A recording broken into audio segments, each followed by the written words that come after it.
How brutal were the Middle Ages? A gentle history to help you sleep well. Part 1.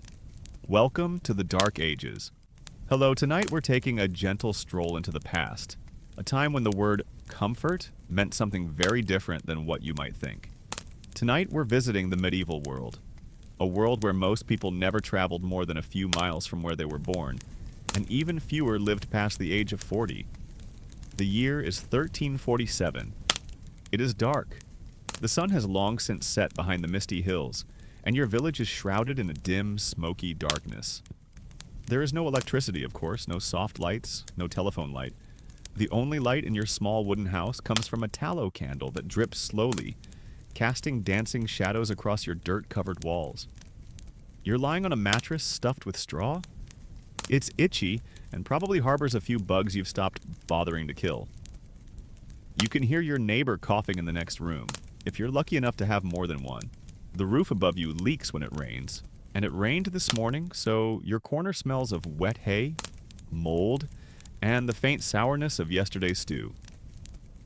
There's a mouse under your bed somewhere. You've named it. You're not sure if that's a sign of madness or acceptance. Either way, it squeaks less when you talk to it gently. Your clothes? Wool. All wool. They scratch your skin and never come out completely because you haven't washed them this month. Probably last month either. The nearby stream is still frozen and, frankly, the water is dangerous. Most people in your village have been told it carries disease, so instead you drink beer. All day. Even the children drink beer. It's safer than water after all. But let's stop here for a moment, because I know what you're probably thinking. You can survive this. You're strong. You've camped in the woods. You've juiced. You've watched Game of Thrones. You think you're ready, but you probably won't live a day. And I don't mean that in an insulting way. I mean it in the most sincere, matter-of-fact, non-vindictive way. Life in the medieval world was brutal, relentless, and often short. You weren't just uncomfortable. You were scared, exhausted, and likely dead before the sun set. So, before you get too comfortable, take a second to like and subscribe, but only if you actually like what I do here. And while you're here, let me know in the comments. Where are you listening from? What time is it for you? Are you curled up on the couch in Portland or half asleep in a Brooklyn apartment? Is it midnight in Austin or 3 a.m. in Michigan? Wherever you are, know this. You are lucky to be there. Now turn off the lights, turn on the fan on low, and let's start tonight's journey. You shift in your medieval bed. No pillows, just a sheet. You hear the faint sound of church bells in the distance, marking the hour. Maybe someone has just died. Maybe someone has just been born. Both are common these days. You try to sleep, but your body aches. You spent the day hauling buckets of water from the village well. Your hands are chapped. Your back aches. You eat a bowl of barley porridge, bland, thick, and gray. It fills you up, but not really. Outside, the air smells of smoke and manure. You're used to it by now. Pigs live right behind your house. Sometimes they wander the streets. Sometimes they're punished for crimes. True, but we'll get to that in the next chapter. Now, let's get back to you. You're lying here in this dark, cold house, wrapped in a coarse blanket, barely warmer than the night air. You have no idea what cozy means in the way we know it today. You don't know about bubble baths or Netflix or 600 thread count sheets. You've never heard of antibiotics, or toilet paper, or microwaves, or coffee. But what you do know is fear. You worry about wolves, about the church, about what will happen if this year's harvest is bad. You know your neighbors' names, and you know how many children they've buried. You've seen too many funerals and not enough weddings. Still, you have a small moment of peace. The candle is burning low. The mouse has curled up and gone to sleep. Your muscles ache, but the pain is familiar. The air is cold, but the fire still smolders. And somehow, you make it through another day. This was the reality for most people in the Middle Ages. Not knights, not kings, but people working the land, sweeping streets, mending clothes, counting money, and hoping for another morning. And tonight we will step into their shoes. Not to glorify their hardship, but to understand it. To let their story be told, gently and steadily, like a story told by a fireside. in a world where warmth is rare? So take a breath. Let your body sink deeper into the bed. Let your thoughts slow down. Because we're just getting started, and many more nights to come. Part 2. Dirt, Disease, and Everyday Life. You wake up to the sound of a rooster crowing. Or maybe it's your neighbor screaming about a stolen turnip. Either way, it's not quite dawn yet, and your day has begun. There was no alarm clock in the world. No soothing playlist or dawn simulating lights. There was only cold. Cold that seeped through the cracks in the wooden walls and wrapped around your fingers like frozen vines.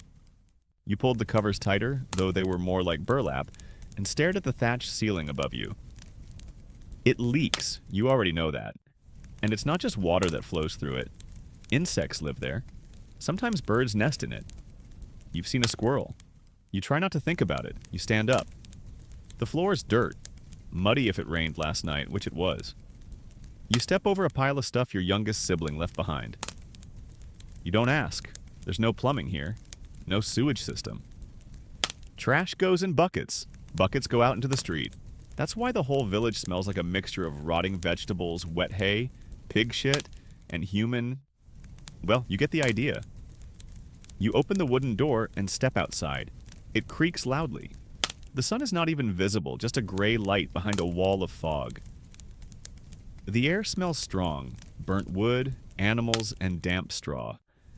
You breathe through your mouth. Your job today is simple. Survive. Maybe you help your father with the farm work. Maybe you walk 3 times to the well to get water. Maybe you tend the chickens or gather firewood or wash clothes in a frozen river. Maybe you do all of these things before lunch. Lunch, by the way, will be soup, if you're lucky. Usually just boiled cabbage and potatoes if no one steals. No meat unless someone's animal dies unexpectedly. Even then, you still need permission to eat it. You hear the bells ring. It's from the church in the center of town. It marks the first prayer of the day. You're expected to attend. Everyone attends. Religion isn't a private matter these days. It's community law, culture, and government all rolled into one.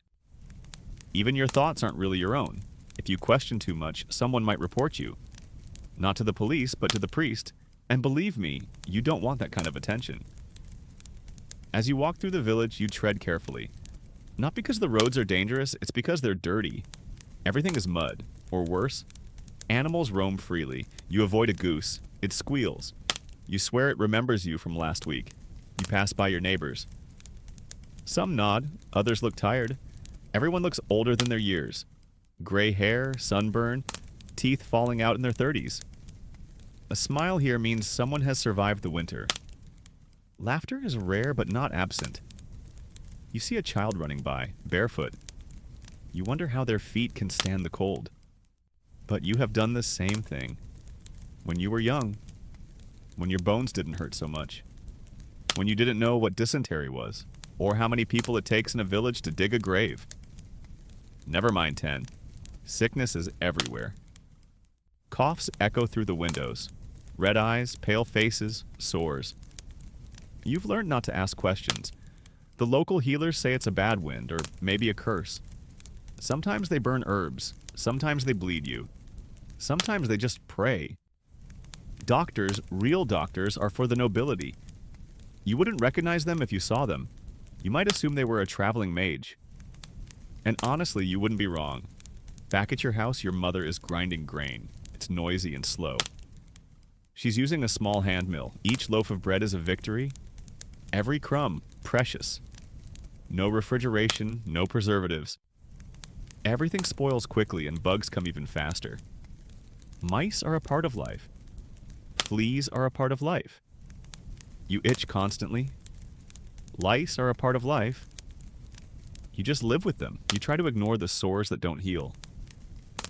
The fevers, the neighbors who sleep and never wake up. Remember when the plague came? You were just a kid. People died quickly. Others disappeared overnight. No one knew why. No one talked about it.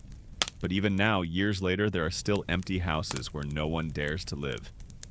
They say the ghosts are still there. Or worse. However, not everything is suffering. There are moments, brief, quiet moments, When the fire is burning and the wind outside is still, and someone hums an old song passed down from generations past. The kind of melody that has no words but still makes you feel safe. Like someone once was happy enough to sing. Today, you'll finish your chores. You'll try to avoid the town official. He's collecting taxes again. You don't have any coins, so you'll offer labor, or grain, or pretend you're not home. You will eat what you can, drink what you must, and try, like every day, to survive until the next day. Because that was everyday life for most people in the medieval world. Not glory, not chivalry, not grand feasts and candlelit halls, but dirt, hunger, disease, and hope. Always somehow a glimmer of hope. You return home at dusk. The fire is lit again. Your family is gathered. Your youngest child has fallen asleep on the floor. You scratch your arm. You smell smoke and sweat. And the wind whistles softly through the cracks in the wall. You are alive. And that's something a lot of people can't say. Part 3. The Scent of Medieval Cities. You step out of the house just as the sun begins to rise over the distant hills. The light is golden, soft, and beautiful for a moment. But the beauty fades quickly as soon as you inhale. The air hits you like a wet cloth soaked in stench. It's thick, sour, a mixture of human waste, animal excrement, smoke, sweat, rotting flesh, unwashed corpses, and stale beer. You instinctively breathe through your mouth, but that doesn't help. The taste clings to your tongue. And unfortunately, this is normal. This is the smell of a medieval city. You're in the center of town today, maybe to go shopping, maybe to help carry the sacks of barley, or maybe just because someone in your family has been summoned by the local mayor. Whatever the reason, you've been walking down narrow cobblestone streets, ducking under overhanging wooden buildings and hoping. You've been stepping around puddles of, well, you hope they're just rainwater. Cities in those days had no plumbing. Chamberlain waste was thrown into the streets. Literally. People opened their upstairs windows and shouted, "Guard Lou!" A sort of medieval warning cry, before dumping their personal shit directly into the street. If you weren't quick, it might hit you. No joke. Today was Tuesday. You don't walk in the middle of the road. That's the worst place to be. Everyone hugs the edges, even though they're not much better. You pass the tannery, you try not to.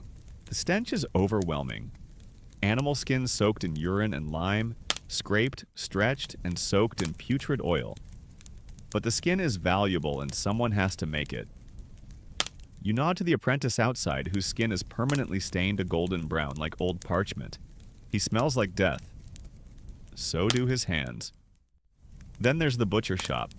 Raw meat hangs on hooks in the open, exposed to flies, dust, and whatever else the wind carries. Cats hang around. You're not sure if they're helping or waiting for leftovers. Someone sneezed really loudly. No one said, "God bless you." Not anymore. Too many people sneeze lately, and cough, and die. But no one wants to talk about it. You just keep walking. A fishmonger waves at you, trying to sell you herring that has probably been dead longer than you've been awake. It smells like the sea, but not in a good way. More like the sea has died and drifted up your nose. The bakery offers a brief, blessed reprieve. Warm air, yeasty and sweet, wafts toward you. It almost masks the stench of everything else. You linger a little longer than you should, breathing deeply, pretending you belong there. But you have no money today, and the baker knows it. He glances at you with a mixture of pity and suspicion. You move on. You pass a group of kids chasing a hoop down the street, barefoot and laughing loudly, laughing through the mud. One of them trips and falls in a puddle, standing up grinning with half a chicken bone stuck to his sleeve. They laugh louder. You laugh just a little. Even here, even in this stinking, sweaty mess of humanity, people still find a way to laugh. Further on, there is the church, and next to it, the cemetery. You don't go too close. The ground there isn't always deep enough. When too many people die, graves are dug hastily. The stench is in the air. A different kind of rot. One you never forget. It's strange to think how normal all this is to you. You grew up with it. You know when the river smells worse. You know which alleys to avoid. You know that the tannery is always at its worst in the afternoon, and that it's smarter to hit the market just after sunrise, when the meat is warm and the bread isn't hard yet. But what about the newcomer? Someone like you, dear listener? You will gag. You may vomit. You will cover your face with your cloak if you remember to wear one. You will stumble out the gate, desperate for fresh air, for Febreze, for anything other than medieval miasma wrapped around your body like an unwanted blanket. And yet, people lived. They not only survived, they loved, told stories, made art, built churches, raised children. Amid the mud, the stench, the sewage, and the smoke, they found a way to keep going. Because that's what people do.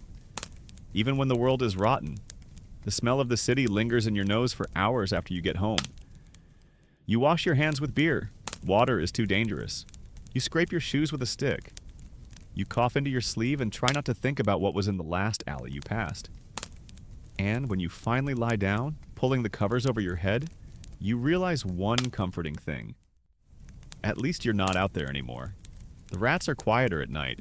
The smell fades with the cold, and tomorrow you'll do it again. Because the city never stops breathing and never stops smelling. Part 4. Food suitable for farmers. Your stomach rumbles before the sun comes up. That's normal. Hunger is a familiar companion in your life, like the wind or a mouse. It's always there, gentle, manageable, and sometimes unbearable. You're a peasant in a medieval world, and food isn't a guarantee. It's a goal. You rise from the itchy straw bed, rubbing your eyes with calloused fingers. You're late. There's no breakfast waiting for you, no refrigerator to rummage through, no toaster humming in the background. Just a pot of last night's cold stuff. Bits of boiled turnips and barley clinging to the sides like memories of yesterday. You ate with your hands. No forks. They weren't really common yet. Spoons were wooden and knives were personal, for everything from cutting rope to scraping bread. Your bread, by the way, was dense, dark, heavy. It was made from rye or barley mixed with whatever flour you could grind. Sometimes it was sour, sometimes it was moldy. You scraped off the green bits if it wasn't too crumbly. On good days, you'll have pottage, a thick stew of grains and vegetables. Think of it as medieval oatmeal with attitude. On bad days, just bread and beer. Always beer. You drink it more than water, not for the taste, but for survival. The brewing process kills dangerous bacteria, unlike the well, which sometimes bubbles up with stuff that's best left unseen. You go outside to check the garden, some onions, maybe a cabbage. You hope the goat doesn't come in again. It has a habit of eating the little you grow. If you're lucky, it's market day. That means you can trade some cloth or eggs for extra food. You head into the village with a basket in hand, scanning the stalls for anything edible. The options are limited. One vendor waved a shriveled carrot, another offered dried beans. A third had a saltfish, staring blankly as if it had died of shame. Meat? Only if you were rich, or if something in the pen had died unexpectedly. And even then, it was eaten quickly. Nothing was wasted. Not the bones, not the claws, not even the blood. On rare, special occasions, you might eat pork. Maybe even a little beef. But for the most part, your diet is vegetarian by necessity, not by choice. Lentils, beans, leeks, wild herbs. You've learned to chew slowly and pretend it's something else. You've heard stories about the food the aristocracy eats. Roast swans, stuffed pheasants, spiced apple pies and cinnamon, though you've never tasted either. Expensive spices. Imported. Exotic. A pinch of pepper costs more than your tunic. So your food is bland, boiled, and brown. Brown is the color of peasant cuisine. You come home with a small bundle. 2 turnips, a bruised apple, and a handful of oats. Enough to get you through the day. Maybe you help prepare dinner. Firewood is scarce, so you cook everything in one pot. Make porridge again. Always porridge. You add turnips, some greens, and a little salt, if you have any left. The pot bubbles slowly, filling the house with steam and a smell that isn't exactly appetizing, but at least it's warm. Your brother asks if there's meat tonight. You smile and lie. Maybe tomorrow. Then you sit around the fire. No plates. Just bowls, mismatched and chipped. The stew is hot, thick, and filling. It's enough. No one complains. Except your cousin, who insists he saw a bug in his bowl. He eats it anyway, no dessert. Do you remember years ago when a traveling merchant passed by? He gave you a fig. Just one. Dry and sweet. It stuck to your teeth like magic. Sometimes you think of that fig when the bread is too dry or the stew is too watery. You dream of cheese, of honey, of apples that don't bruise, of pies that don't taste like burnt crust and regret. You think of a kitchen you've never seen, a noble's kitchen, with chefs and servants and shelves full of ingredients you can't even name. But that life is a different world, and in your world, food isn't for enjoyment, it's for survival. Still, there's something sacred about a hot meal after a cold day, about sharing a bowl with someone you love, about creating something out of nothing. You finish your portion and lick the bowl clean. Not because you're hungry, but because you always are. Because tomorrow the stew might be thinner, the bread might be harder, the beer might run out, but you will find a way. You always do. Because farmers don't eat for pleasure, they eat for strength, for the next task, for the next field, for the next day. Your stomach is no longer growling. It is calm, quiet, content right now. You lie down to sleep. The smell of smoke clings to your clothes. The fire crackles. Your family breathes steadily nearby. And in your dreams, maybe, just maybe, that fig will return. Part 5. Maybe you haven't showered yet. The sun rises again. You feel chilled to the bone before you even open your eyes. The blanket, frigid, frayed, and more symbolic than practical, does nothing to keep out the moisture seeping through the cracks in the house. You stretch, yawn, and scratch at your shoulders. But it doesn't help. You smell like smoke and sweat and straw. Maybe onions. It's hard to tell. But what you do know is this.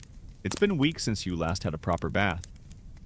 Not because you're lazy, not because you've forgotten, but because bathing in the medieval world wasn't a daily occurrence. It was a monthly occurrence. You're wearing the same sweater you've worn every day this week. Your underwear hasn't been washed yet. That's normal. Doing laundry takes time, water, and heat, all in short supply.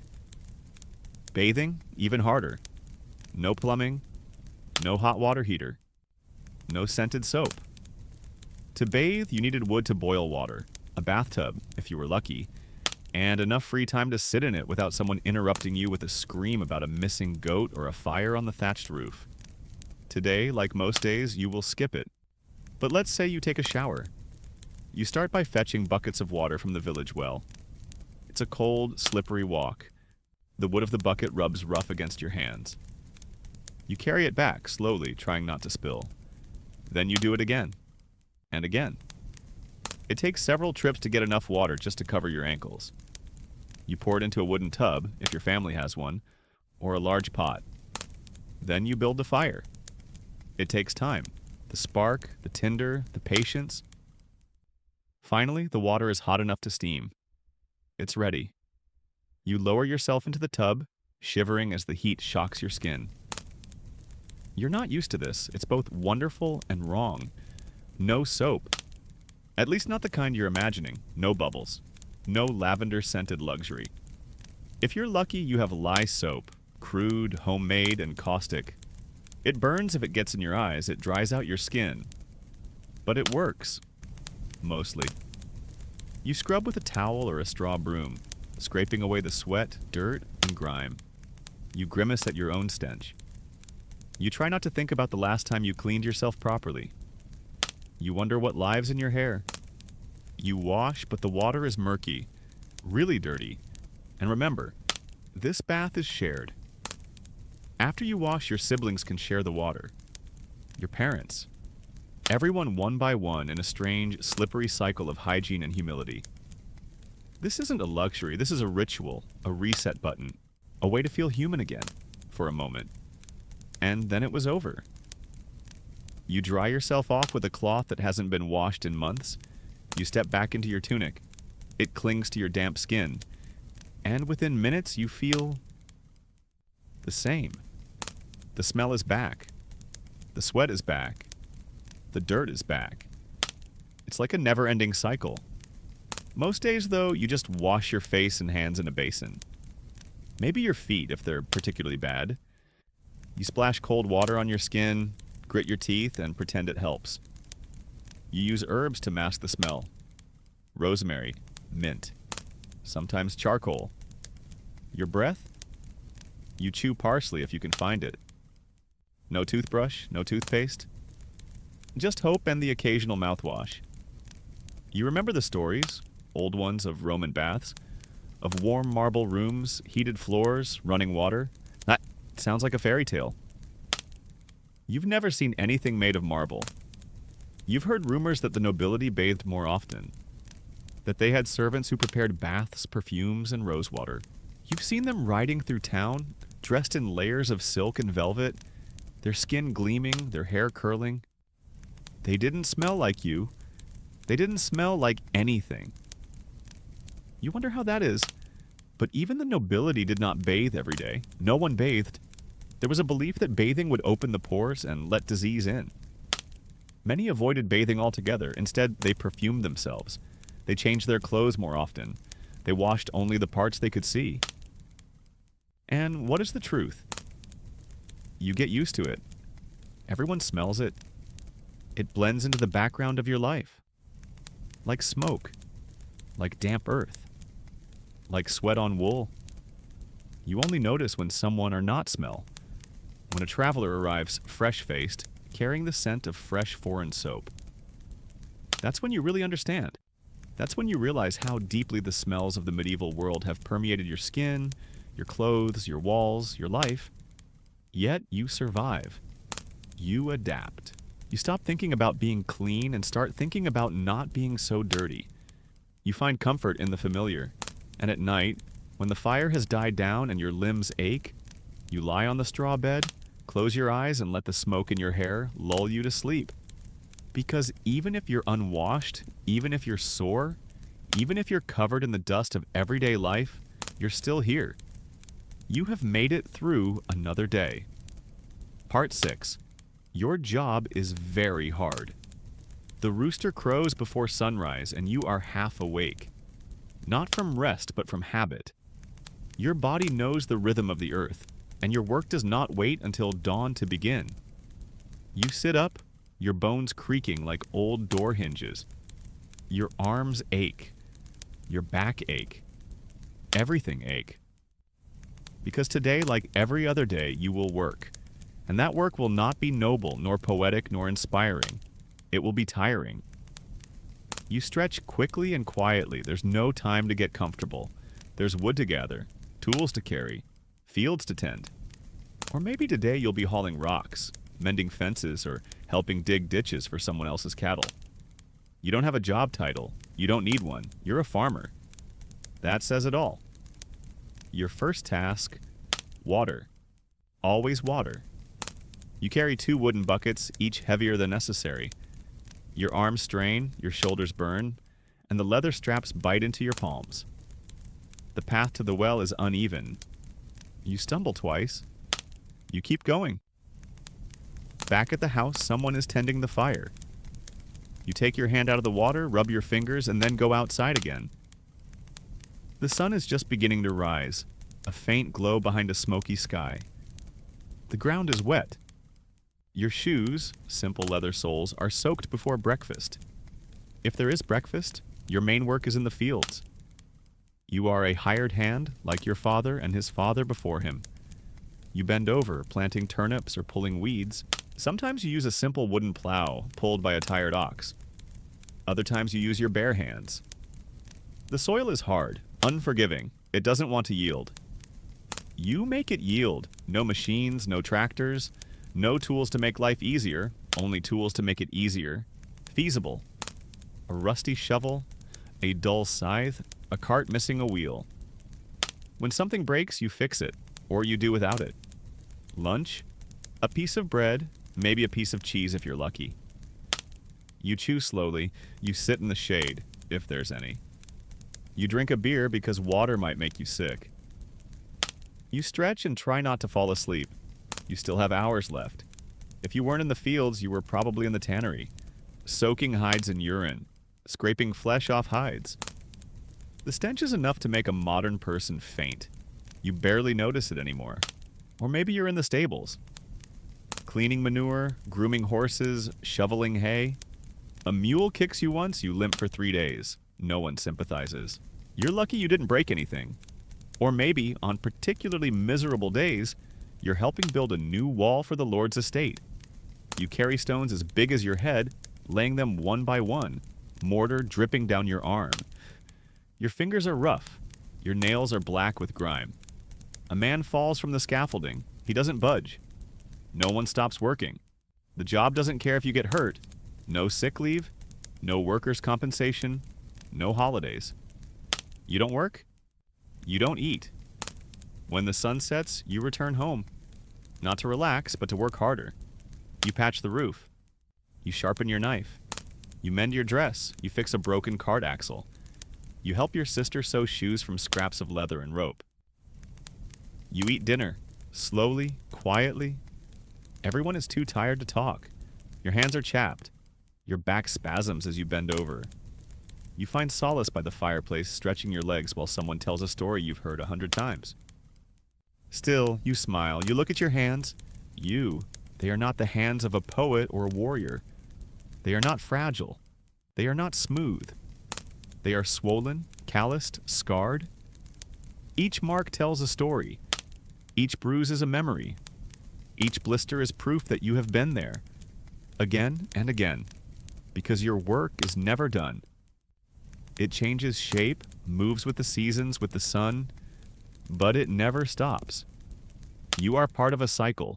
Plant, harvest, carry, repair, repeat. And even though you will never be recognized, never make money, never have your name in the books, your work still keeps people alive. Keeps food in their bellies. Keeps walls standing. Keeps life moving. When you finally lay down, every muscle aches. Your fingers twitch from the day's work. But there's a strange kind of satisfaction in the exhaustion. A kind of whispering, you did what you had to do. And in the medieval world, that was the highest compliment you could ever receive. Part 7. Medieval justice was unfair. You wake up to screams.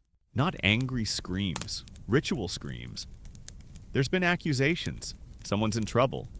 You put on your robe, grab a loaf of stale bread, and follow the crowd. Everyone is heading toward the town square. That's where justice happens. That's where justice always happens. Not in a quiet courtroom or office, but out in the open, loud and undeniably unpleasant. When someone said justice in the medieval world, they didn't mean fairness. They meant penalty, fast, brutal, and often strange. In this case, a man stands in the middle of a square. He is bound by his wrists, accused of theft, or so you hear. Someone claims he stole a loaf of bread from a merchant's cart. The man says he is innocent, that he is hungry, that he has children. The merchant says otherwise. There is no camera footage, no fingerprint analysis, just accusations, word against word. The town official appeared, his robes dirty and stiff, his hat too big. He held a stick and a scroll, but he didn't need them. He knew the punishment. Everyone knew. If you were convicted of theft, you might lose a hand, or an ear, or be locked in a cage where people would throw rotting food, or worse, in your face. Sometimes you were whipped. Sometimes you were fined if you were lucky. But luck in the medieval justice system was a rare thing. Trials, when they happen, are not always about evidence. They are about faith, about divine intervention. If God wants you to be innocent, He will prove it. That's the logic. You've witnessed a trial by ordeal. Maybe you've helped prepare for one. There was the hot iron trial, when the defendant had to hold a piece of red-hot metal in his bare hands. If their wound healed cleanly within a few days, they were innocent. If not, well, God said so. Then there was the water trial. The accused were tied up and thrown into the river. If they floated, they were guilty, because the water, considered pure, rejected them. If they sank, innocent. Too bad they were already halfway to drowning. It doesn't stop there. There are animal trials. Yes, you heard that right. Animals are put on trial. Pigs are accused of murder. Rats are accused of stealing grain. Insects are blamed for crop failures. They are summoned, tried, and sometimes executed. Symbolic. Maybe. Absurd. Absolutely. But in this world, justice is a farce, and farce is serious business. Back in the square, the man was pleading, but his fate was sealed before he could speak. The police approached. A wooden latch was opened. He was pushed inside. The crowd watched. Some booed, some shrugged, some threw stones. You feel uncomfortable. Not because it's cruel, you've seen worse, but because it's normal. You grew up with it. Justice is loud, public, and designed to scare you. And it works. Then someone tells you about a woman in another town who was accused of witchcraft. She had a cat. She made herbal tea. That was enough. They put her on trial, they shaved her head, burned her things. Some say she confessed, others say she was tortured. Either way, she was gone. You think about it sometimes when you see your neighbor mixing herbs for a cough, or when a black cat crosses your path. Superstition and the law go hand in hand here. And once you're charged, you're not going to get far. No lawyers, no appeals. The lord of the estate can intervene, but only if it's worth his time. The nobles have their own laws, their own courts, their own version of justice. It's rarely the same as yours, and if you think this was just a peasant problem, think again. Even knights, clerics, merchants, all could be punished, publicly, painfully. The gallows did not discriminate. Not all punishments are violent, however. Some are bizarre, based on shame, humiliation. You saw men forced to wear masks shaped like animal heads. Women paraded through the streets with signs detailing their crimes. Bakers whose loaves of bread were too light were chained to their bakery doors for a day, with a loaf of bread that was lighter than their weight hanging around their necks. The message is always clear: we're watching. Don't screw it up. But what does spoil mean? It depends. Who's watching? Who you are? Who your enemies are? You once saw a man punished not for stealing, but for speaking out against the local priest. His punishment? A shaved head, public flogging, and exile. He simply asked why the church needed a new golden cup when the village well was dry. You never see him again. As you return home that evening, your back aching from work and your mind in turmoil, you pass the man still chained. A child throws a cabbage. It misses. The man is still startled. You don't stop. You don't stare. You don't speak. Because in this world, silence is often safer than justice. And as you lie in bed that night, the fire crackling, you realize it's not just work that's tiring you. It's the fear of being noticed. Part 8. Torture as a form of entertainment. It's market day. The atmosphere is lively, more people than usual in the village square. You might expect music, food, or dancing, but that's not what the crowds are for. They are here to be punished. Not any punishment, a public torture. Rumors had been circulating all week. Someone from a nearby village had been arrested for stealing from a church. Second offense. This time, it wouldn't just be a fine or a fine. No, it would be a lesson. You shuffle into the square with the others. It's packed. Some people have climbed onto crates and carts to get a better view. Children sit on shoulders. Bread vendors pass by with trays. It's not a somber event. It's more like a performance. The stage has been set. A large wooden structure in the center of the square surrounded by guards. The defendant is handcuffed to a post. His shirt is torn. His face is swollen from the previous interrogation. You don't know his name. Very few do. That doesn't matter.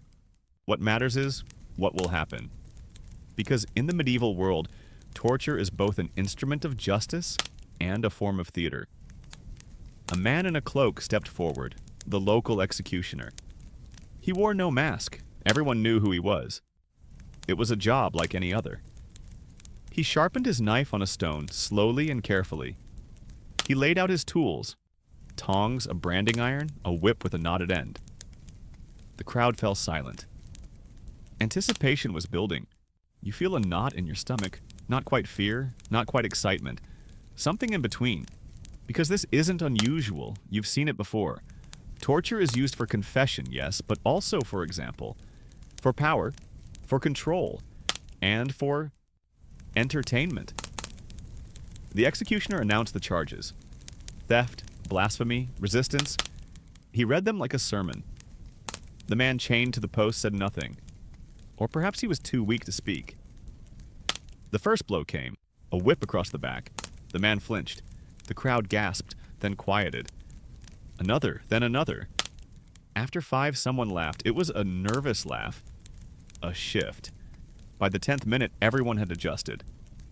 The kids stopped covering their eyes. The rhythm of punishment became normal. Predictable. Almost boring. You've heard worse. In larger towns, they use a stand, a wooden frame with rollers at both ends. The defendant is bound by his wrists and ankles. As the rollers rotate, the body stretches. Tendons tear. Joints crack. Bones dislocate. They scream. They scream all the time. In coastal cities, there are water stool, especially for accused witches. A woman was tied to a chair and dunked repeatedly into a cold river. Over and over again, until her breathing became ragged. Until the raggedness became unconsciousness. Then there is screw, a metal device that crushed fingers slowly with deliberate pressure. It was small, unobtrusive, but painful enough to make grown men cry like babies. Sometimes torture is public, sometimes private, sometimes formal, sometimes improvised. The goal is always the same: confession or intimidation. Ideally, both. But the lines have blurred. Have you ever heard of a merchant who refused to pay his taxes? They put him in an iron cage right outside the city gates. Left him there, day and night. Rain and shine. He lived for 4 days. People passed by, some pitied him. Some threw rotten food, others just stood and watched. Because our viewing is part of the process. Spectacle is a tool. The ruling class knows this. They understand that fear is more effective when shared. One execution teaches 10. One painful act ripples through 100 minds. It shapes behavior better than sermons. Today's event continues. The accused falls. The executioner raises a red-hot iron rod from the coals. Someone in the crowd cheers. You look around. Not everyone is horrified. Some are fascinated. This is the only play they will see this month. There is no play. There are no minstrels, just pain, raw and unfiltered. The branded iron hissed as it touched flesh. The sharp, metallic, unforgettable smell. The man groaned. He was no longer fighting, just enduring. Finally, the punishment ended. The crowd dispersed. There was no applause, no reflection, just a slow return to normal life. Bread to bake, animals to feed, graves to dig. You walk home in silence. The memory sticks with you, not just of what you saw, but of how normal it was. You didn't flinch. You didn't cry. You stood there and watched like everyone else. And that scares you more than the torture. At home, your little brother asks what happened in town today. You lie. You say the baker got a new goat. You don't want him to know. Not yet. That night, you sit by the fire, rubbing your arms, wondering how many more punishments you will have to endure in your life. How many more people will be made an example of? How many more lines will your village cross for the sake of order? And one day, you will be the one standing on that stage. Because in a world like this, no one is safe. Guilt is flexible. Confession is coerced. And punishment. Punishment is just another story to tell. Part 9. Religion governs everything Sunday morning. Not much of a calendar. Your day blurs into the steady rhythm of work and sleep. But you know it's Sunday because the church bells are ringing. Loud, heavy, incessant. Calling everyone, including you. You drag yourself out of bed, your body still aching from yesterday's work. Your clothes are the same as always, only now you shake out the straw and try to brush off the worst of the dirt. No matter how poor you are, you appear in the mass. Not going was more than disrespect. It was suspicion. And in the medieval world, suspicion could be dangerous. The church is the center of your village, not just physically, but the axis of life itself. Birth, marriage, death. Every ritual begins and ends at the altar. The priest knows everyone. He knows their sins. He knows your sins. You enter the stone building, cool and dark. The scent of old incense still lingers beneath layers of dust and mildew. Candles flicker in iron lamps. The windows are small and narrow. There's no stained glass. This is a poor parish. But the darkness adds to the solemnity. You kneel quietly and try not to think too aloud, because in this age religion is not a consolation. It is a command. The priest begins to speak, mostly in Latin. You don't understand the words, but you know the rhythm. You know when to make the sign of the cross, when to mumble, Amen, when to bow your head. You don't need to understand, you need to obey. Hell is real, so is heaven. That's what you've been taught. And the distance between those two things is just one wrong thought away. You know the stories about the curse? A boy disrespects his mother and gets hit by a falling beam. A girl lies and never wakes up. A man refuses to pay his tithe and dies with a black tongue. Coincidence? The priest says no. God sees everything. God punishes. Even sickness is God's judgment. A plague, God's wrath, a miscarriage, a test of faith, a failed harvest, someone's sin. So you pray, not just in church, but constantly, in silence. You mumble a blessing over a loaf of bread. Cross yourself before bed. Whisper a thank you when the fever breaks. You confess your sins, real or imagined. You give what you can, sometimes food, sometimes labor. If the priest asks for something, you give it, because he speaks for God, and no one argues with God, unless you want to be called a heretic. And in this world, heresy is not just dissent, it's a death sentence. Even think the wrong thing can be devastating. That's why you keep your questions to yourself. Why you never mentioned the dream you had. Why you burned that strange book a traveler gave you last summer. You remember a man years ago who said the world was round. He's gone. Another woman who said maybe God doesn't punish children. She's gone too. They called her the troublemaker. You remember her eyes? They were kind. But kindness doesn't save you. You learn to nod, to agree, to stay invisible. The church not only rules your soul, it also rules your time. The calendar is built around holy days, feasts and fasts. There are days when you must abstain. There are days when you must rest. There are days when you must mourn. The priest announces these days. You obey. You also learn to be afraid excommunication, a word heavier than it sounds. If you are excommunicated, you lose more than a seat at Mass. You lose your community, your profession, your protection. You become a ghost while still breathing, and let's not forget tithing. Every year you owe a portion of your harvest to the church.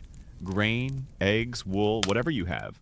Even if the harvest is bad, even if your family is hungry, God is first, or at least the church says he is. You've heard rumors of rich monasteries, great stone halls filled with wine, books, and tapestries, priests who dine on wild game and imported spices. But that's not your priest. Your priest lives simply. Mostly, though you've seen him wearing new boots this winter, while your father still goes barefoot. But you don't complain. You cannot complain. Because religion rules everything. It decides who you marry, whether you can divorce, how you bury your dead, what happens to your body after you die. You know that people who commit suicide are buried outside cemeteries unblessed. Sometimes you walk past their graves. No headstones, just a patch of weeds and whispered warnings. You go to church not because you want to, but because you have come. Because it's safer that way. Because faith, even when empty, is a shield. And perhaps in your quietest moments, when the fire burns low and the wind howls outside, you find a glimmer of true faith, a whisper of something greater, a hope that there is meaning in this pain, that your pain is seen, that one day you will be rewarded. But most days you just pray to make it to tomorrow. And as you lie in bed at night, staring up at the dark rafters, you cross yourself again. Part 10. The Black Death changes everything. First, you remember silence. Not the usual silence of the night with the rustle of the wind on the thatched roof or the growling of dogs in the darkness. This was different. Heavy. Empty. Silence followed the panic. It started with a cough, just a man 2 doors down, coughing into his sleeve. People shrugged. Coughs were normal. It was the cold, the smoke, maybe the rotten onions.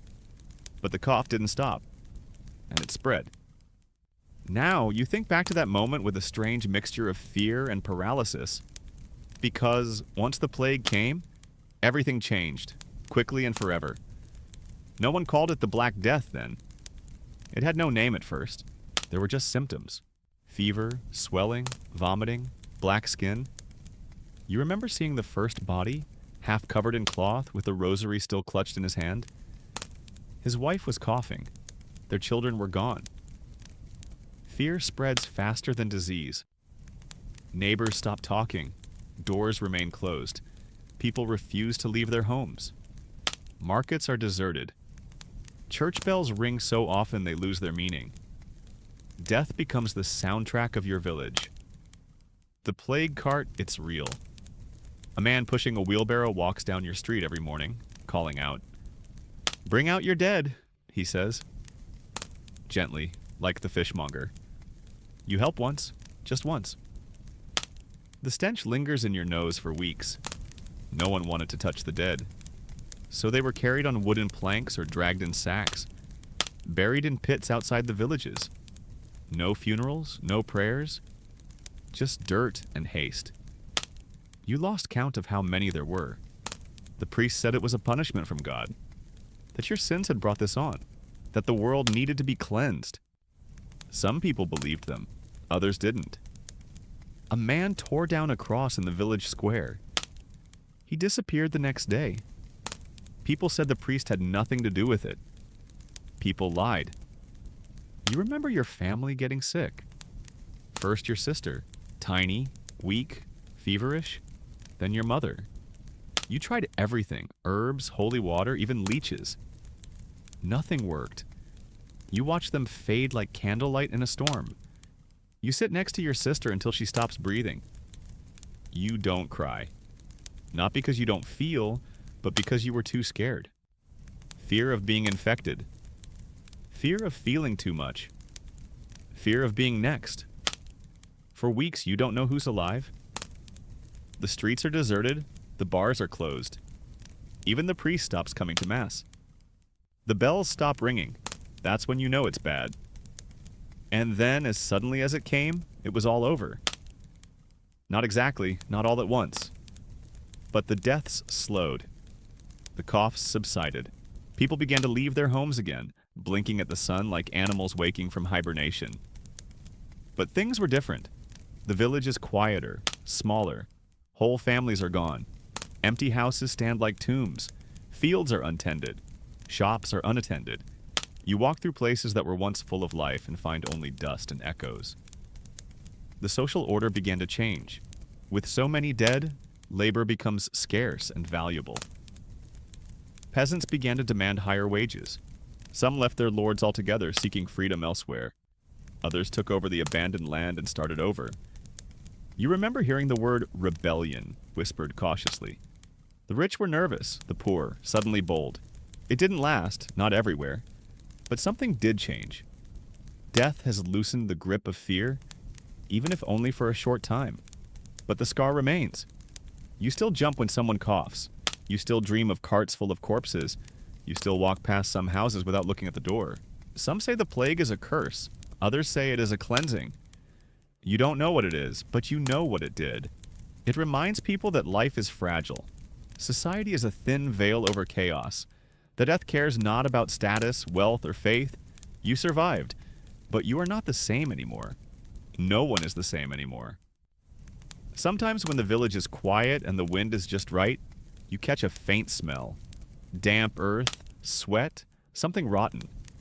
It brings everything back, and for a moment, your breath stops. You pray that it won't come back, but deep down, you know, it's always been true. Part 11. the not-so-cozy castle. You've seen it from afar all your life. A gray silhouette on the horizon, tall as a stone crown. The castle. It's massive, towering, eternal.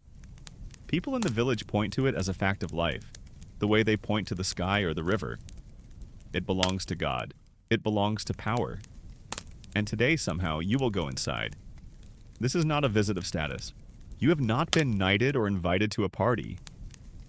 No, today, your cousin, a mason, needs an extra pair of hands to carry his tools. That is you. Lucky you. As you get closer, the path becomes steeper. The castle looms larger. The walls are as high as cliffs. The towers stare like watchful eyes. You pass guards in chainmail who look at you with boredom and suspicion. You keep your head down. You step through the outer gate and enter. Castle, an open courtyard inside the first row of walls. Chickens were running about. A blacksmith was hammering. Servants were rushing from place to place. The air smelled of horses and metal and mud. Busier than you expected. Busier and colder. Inside, the castle was like a stone cave. The air was damp. The walls dripped at the corners. Your breath misted as you walked. There were tapestries on the walls, yes, but they did nothing to keep out the cold. They hung, decorative and resigned. Every footstep echoed. Every room was dark. Windows are narrow slits designed for archers rather than light. Candles flickered, but they struggled weakly against the darkness.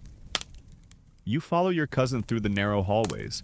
The stone under your feet is slippery in places. Moss grows in the corners. The ceiling leaks.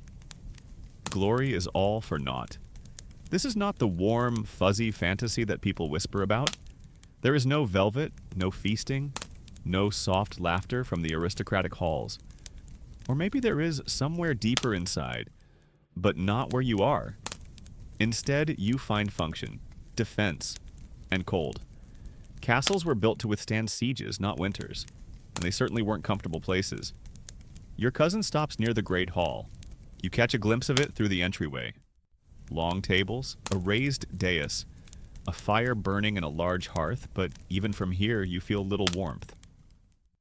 Servants run around, laying out long loaves of bread, thick, stale bread that will serve as both a plate and a sponge for the meal. It's impressive in a bleak way, efficient, stately, but still cold.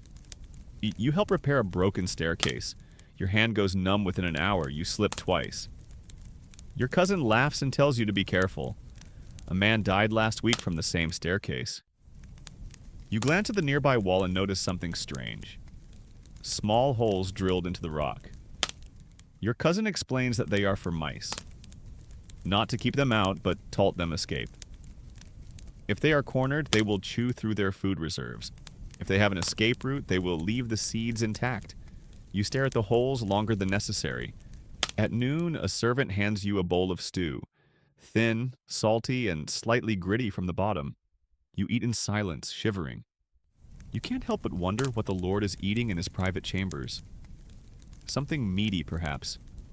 Something warm, perhaps. But even the nobility were cold. You have heard stories of kings in fur-lined robes, their hands pale with cold, huddled around huge fires. Wealth bought layers, not comfort. No matter how many blankets they piled on, non-insulated stone. It retains the coldness like a grudge. The castle doesn't sleep well either. Every creak is a question. Every gust of wind sounds like a whisper. Every echo could be a footstep. Imagine living here through a siege with arrows flying, walls shaking, fires burning to boil tar. Imagine rats munching on grain in the dark. Imagine the panic when the water runs out. Imagine weeks without sunlight. A castle is not a house. It is a fort with furniture. A stone skeleton wearing power. You finish your work just before dusk. Shadows stretch across the courtyard. The sky above the castle walls is tinged with orange and purple. For a moment, the castle looks almost beautiful. Then you feel the wind again. As you walk back into the village, your fingers numb and your knees aching, you look back once more at the great walls above. Majestic, eternal. Now you get it. The castle prevents people from entering, but this place does not welcome anyone, even the people who live inside. Part 12. Doctors can make you bleed. You've been coughing for 3 days. Not the usual cough, the kind that comes from dust in your throat. This cough is raspy. It clings to your ribs and pulls at your lungs with every breath. Your mother thinks it's a cold. Your neighbors say it's the devil. And the village healer? She says, "See a doctor." You are worried. You have never seen a real doctor before. They are not common in villages like yours. Normally, you rely on herbs, prayers, and the occasional poultice made from questionable ingredients. But this time, things are getting worse. So you walk slowly, painfully, to the next town. The doctor's house looked more like a scholar's den than a clinic. Books were stacked unevenly beside dusty windows. Herbs dangled from the beams above.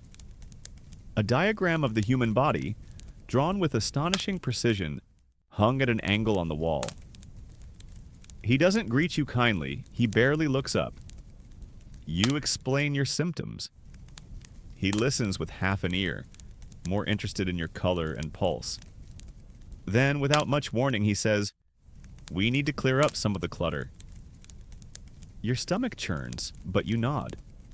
Because in the medieval world, disease was thought to be a matter of imbalance, of humor.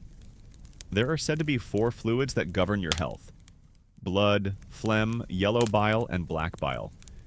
Too much of one and you get sick. Too little, too little. No one knows what these fluids actually do, but everyone agrees. Balance is everything, so it's bleeding. The doctor prepares a small blade in a bowl. No antiseptic, no gloves, no concept of germs. He wraps a cloth around your upper arm and makes a shallow incision near the elbow. Blood begins to dribble, slowly at first, then more quickly. You try not to look. You feel lightheaded, dizzy. But he examines the blood with keen interest, assessing its color, its consistency, even its smell. Finally, he stops. He wraps your arm in a piece of linen that may or may not have been used before. He tells you to rest. Maybe eat something warm. He charges you a few pennies. You thank him tremblingly. Your drive home is twice as long. Bleeding doesn't help. Not really. But you tell yourself it does. Because that's what people do when they're desperate. They believe. You know other people who have been treated by doctors. A neighbor had a fever and was prescribed crushed pearls mixed with vinegar.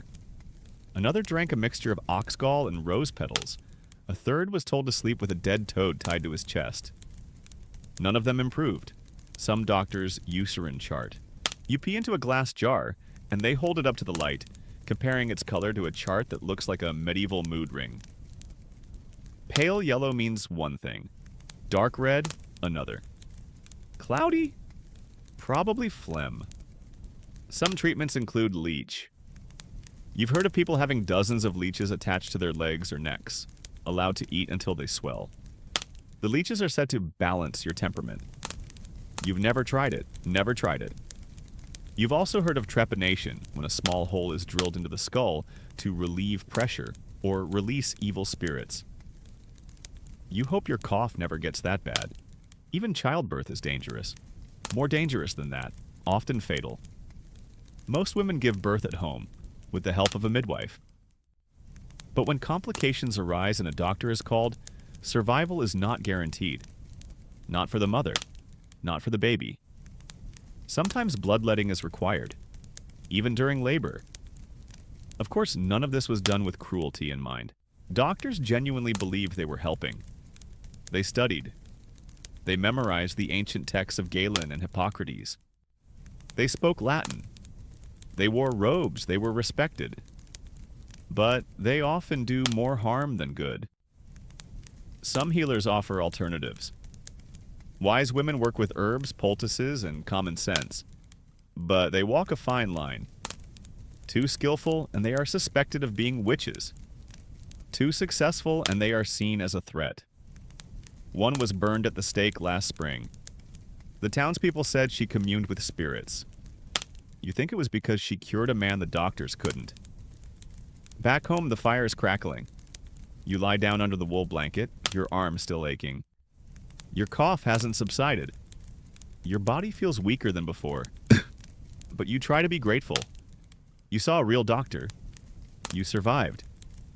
Tomorrow, someone will suggest a new remedy. Garlic boiled in beer, nettle leaves crushed and rubbed on the chest.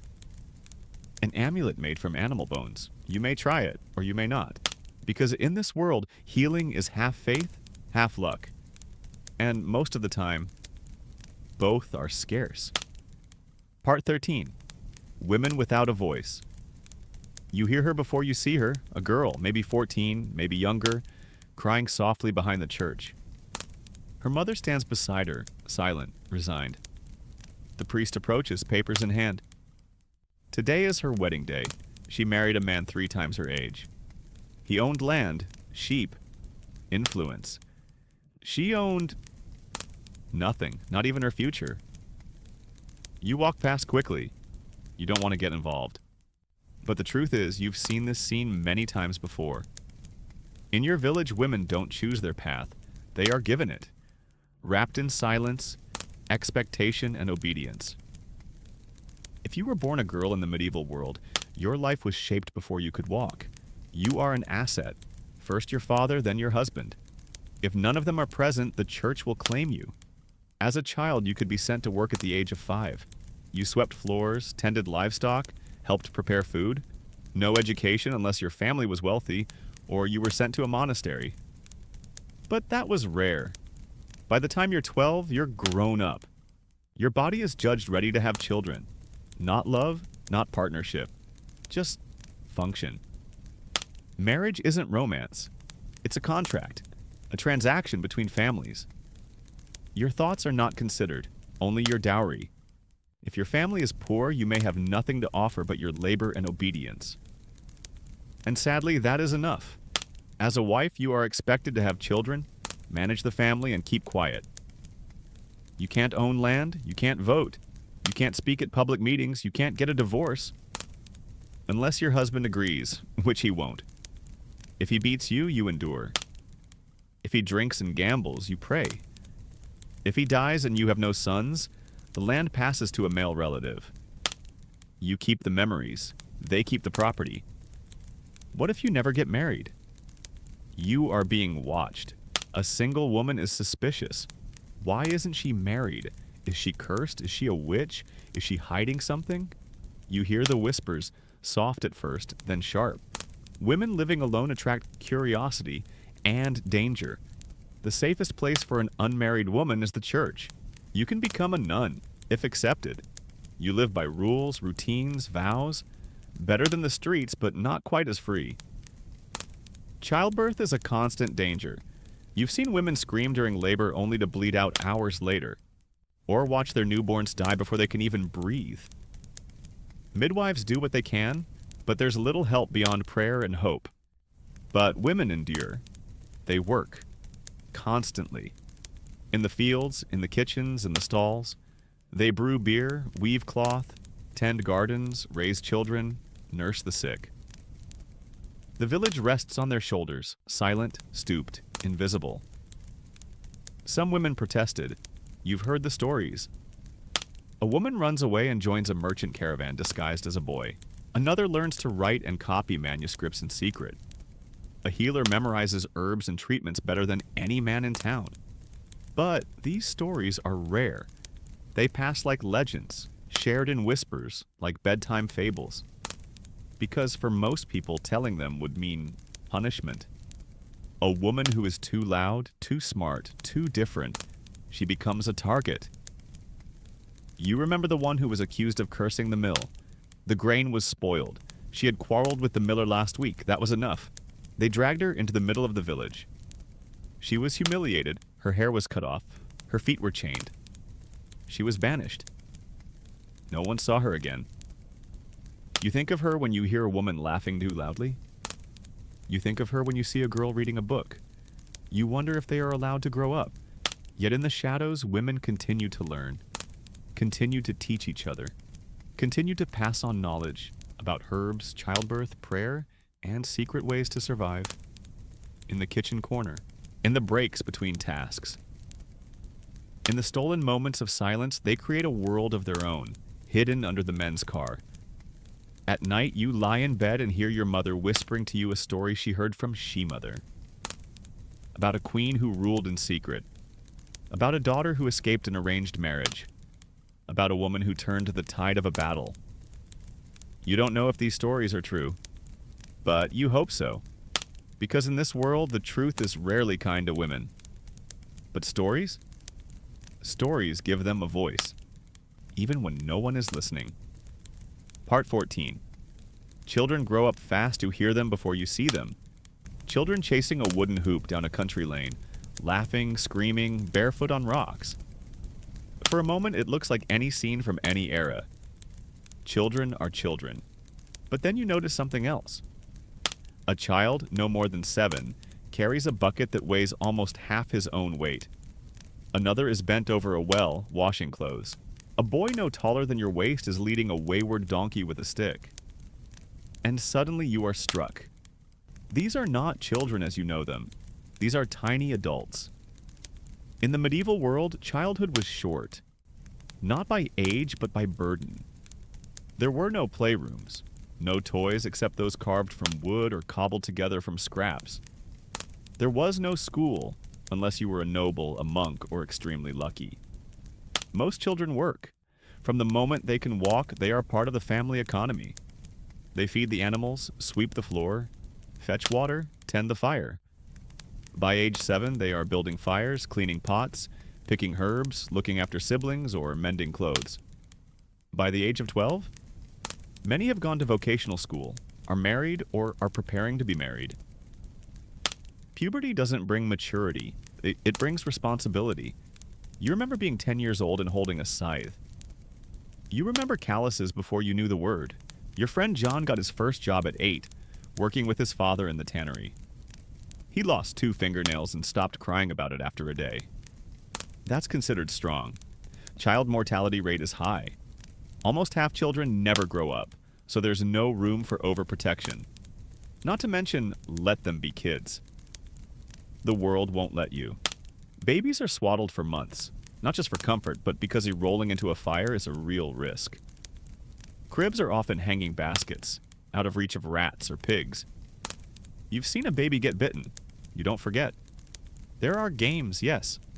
Children do play, skipping rocks, mock sword fights, singing silly nursery rhymes. They laugh, run, hide, and chase, but always short-lived. Play is a pause between tasks. Joy, a moment borrowed from the day. Education? If you were lucky, you learned to count. Maybe a Latin prayer or two. Some villages had a priest who taught you how to read. If you were born into a merchant family, you might learn to read a trademark. But for most people, the alphabet is a distant dream. Girls learn to cook, spin, sew, and serve. Boys learn to plow, pull carts, hammer, and obey. You are taught to survive, not to dream. You remember a boy next door who secretly carved animals out of wood. He was good, better than anyone, but his father took away his knife. "There's no money in carving dreams," he said.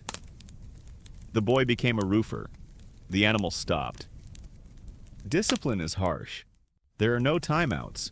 There are no warnings. One mistake can result in injury or worse. You've seen children spanked for stealing bread, or for no other reason than misbehaving.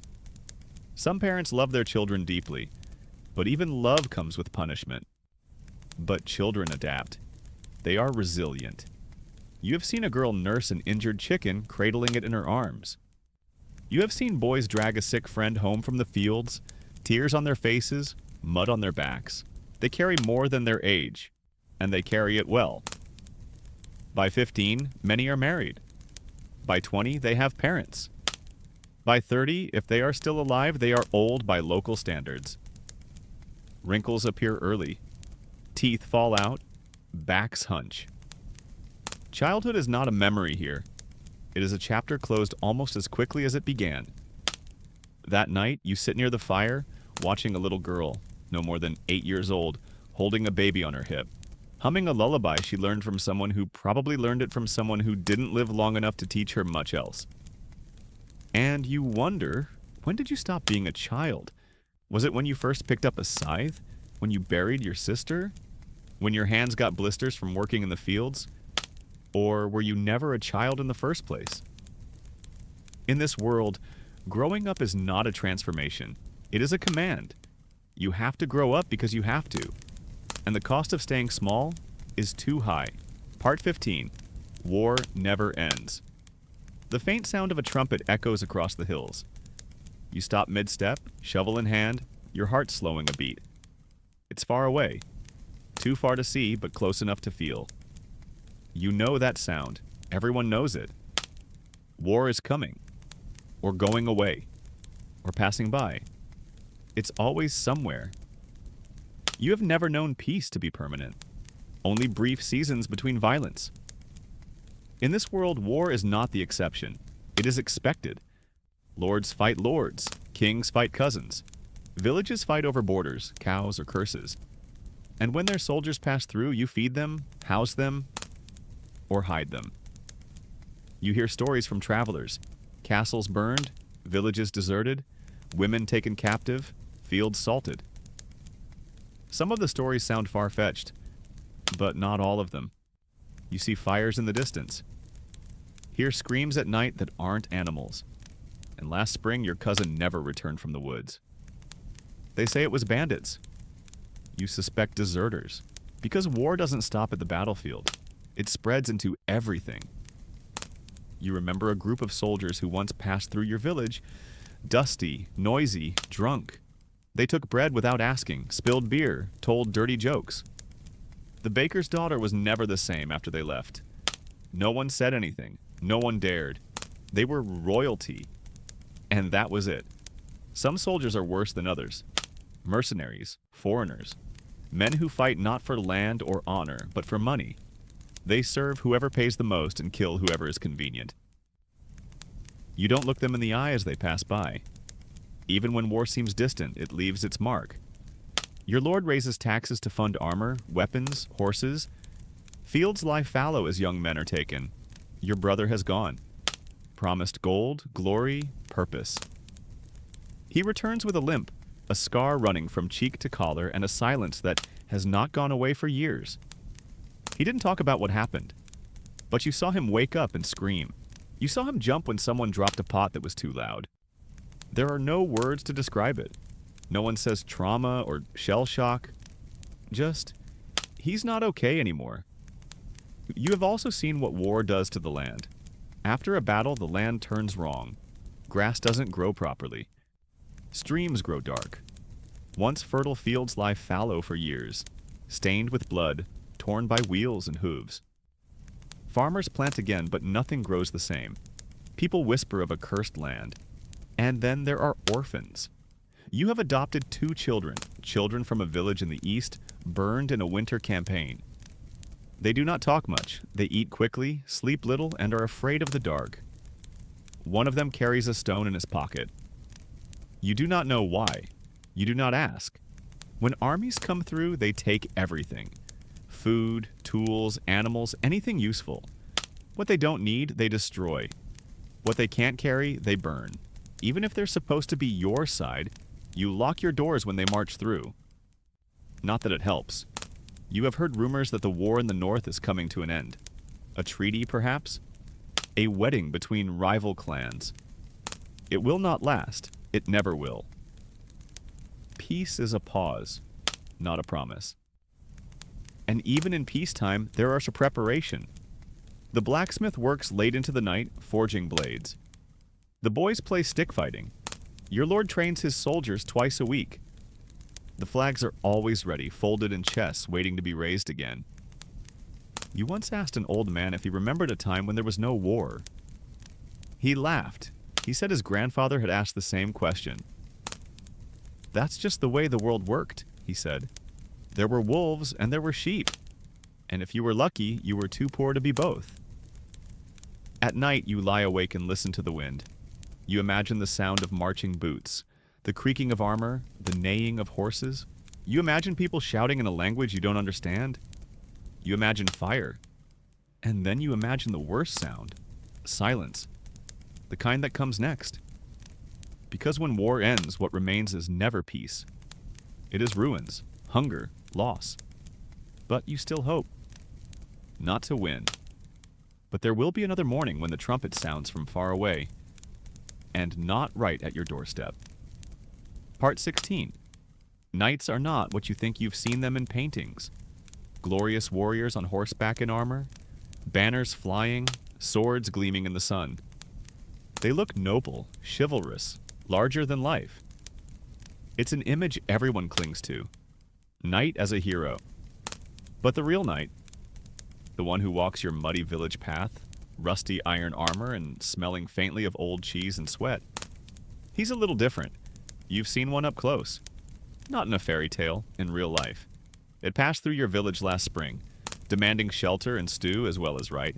He carried a sword as big as your arm, and a look that would make even dogs run away. His horse was majestic, yes, but also ferocious. It bit the blacksmith and kicked over an onion cart. Knights were warriors, yes, trained to fight from a young age. The sons of nobles were raised to fight for their lands, for their kings, for their gods. But chivalry, it was more an idea than a practice. The code of chivalry, often recited by storytellers, promised courage, honor, and protection of the weak. But in reality, many knights were more concerned with taxes than with virtue. They collect membership fees, enforces laws, commands warbands, occasional duel, frequent drinker, and when God's justice must be served, it is the knight who does it. Remember the man who settled a village dispute, not with negotiation but with a club. 2 ribs were broken, a tooth was lost, and no one ever argued about sheep ownership again. The training to become a knight was harsh. Boys from noble families were sent to other castles at the age of 7 or 8 to become page. Learn manners, religion, fencing. By adolescence, they become the guards, directly supporting the knights, polishing armor, cleaning wounds, holding horses, sleeping on cold floors. It was a long road, paved with discipline and blisters. Ultimately, if they survive the training and have the right connections, they the knights of honor. Not for merit, but for ceremony. Sometimes for courage, sometimes for politics. And when you become a knight, you will wear armor. You've seen it up close. It's not shiny like in fairy tales. It's dark, scratched, dented. A full suit can weigh over 50 pounds. Knights don't really sail into battle. They're slow. Riding requires assistance. Falling off? Worse. Like a turtle on its back. You've seen a knight try to pick up a dropped sword. It took 3 tries and a prayer. Armor was expensive.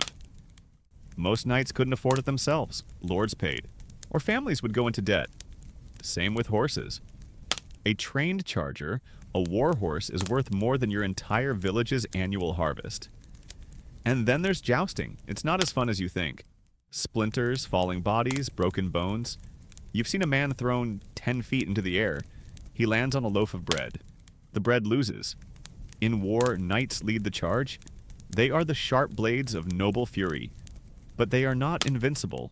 They die. Often. Archers are their bane. Mud is worse. A horse stuck in a bog can end a line. You've heard stories of knights who lived up to the legend, rescuing orphans, protecting villagers, fighting tyranny. They existed, but you've never met one. Most of the knights you've seen act like tax collectors in pointy hats. However, the villagers still admired them, perhaps because the knights look like hope, like power, like someone who can change everything. Or maybe because stories are easier to believe than the truth. At night, children reenact stick battles. They shout words like valor and honor without knowing what they mean. They pretend to be Sir So-and-so from somewhere you can't pronounce. You smile. You've done it before. But now you understand better.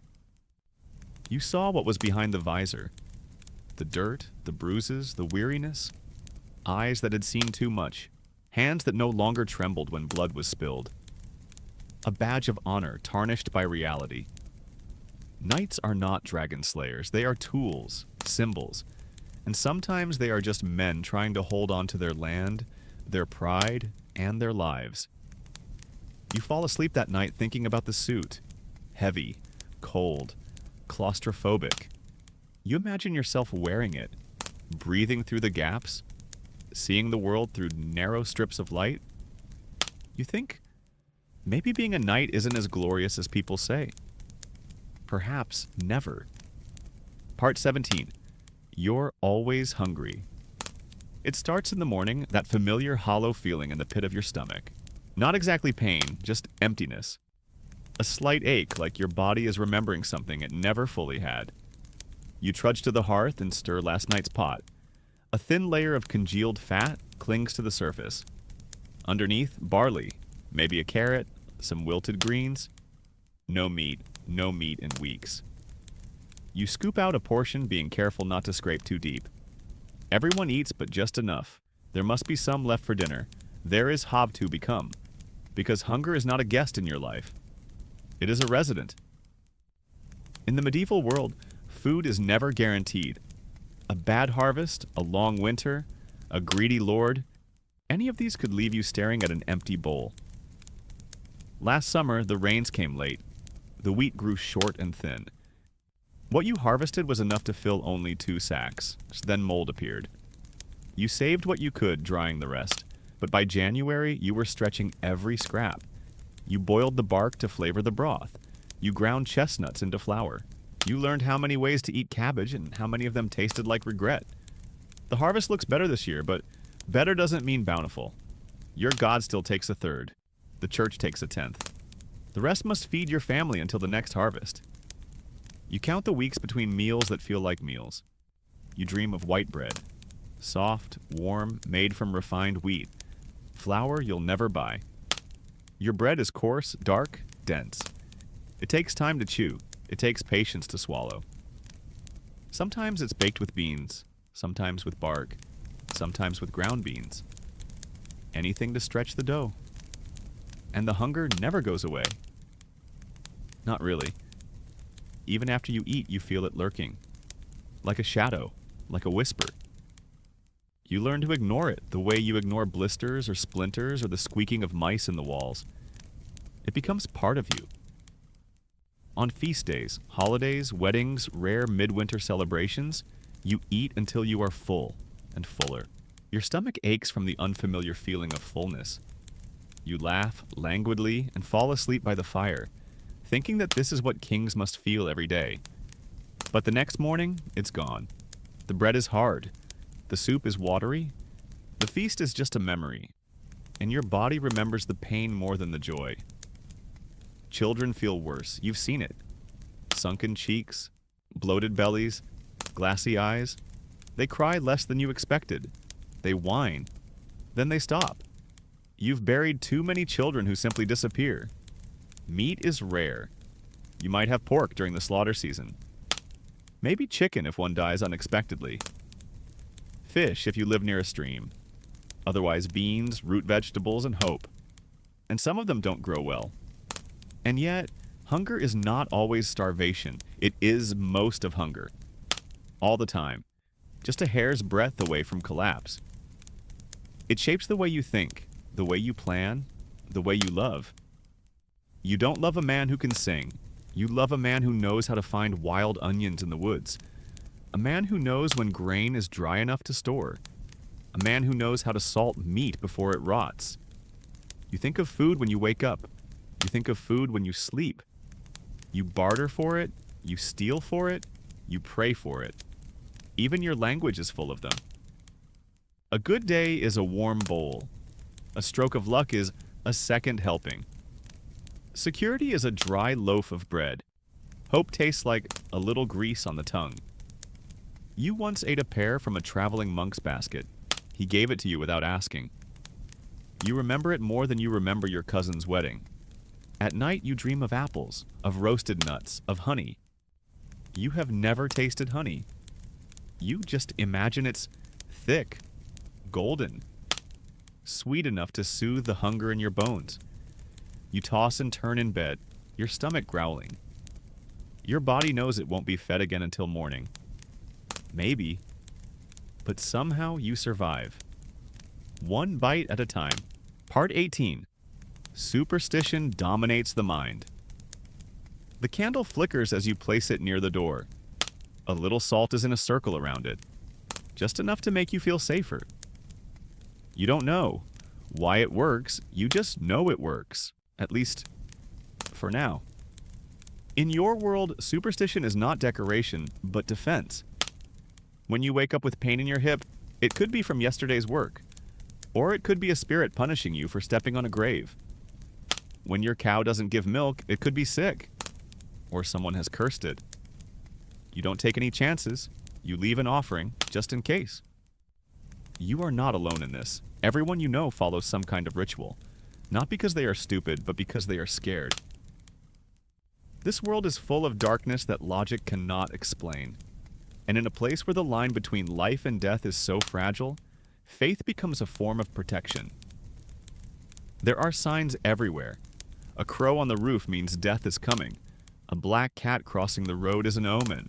If your right palm itches, money is coming.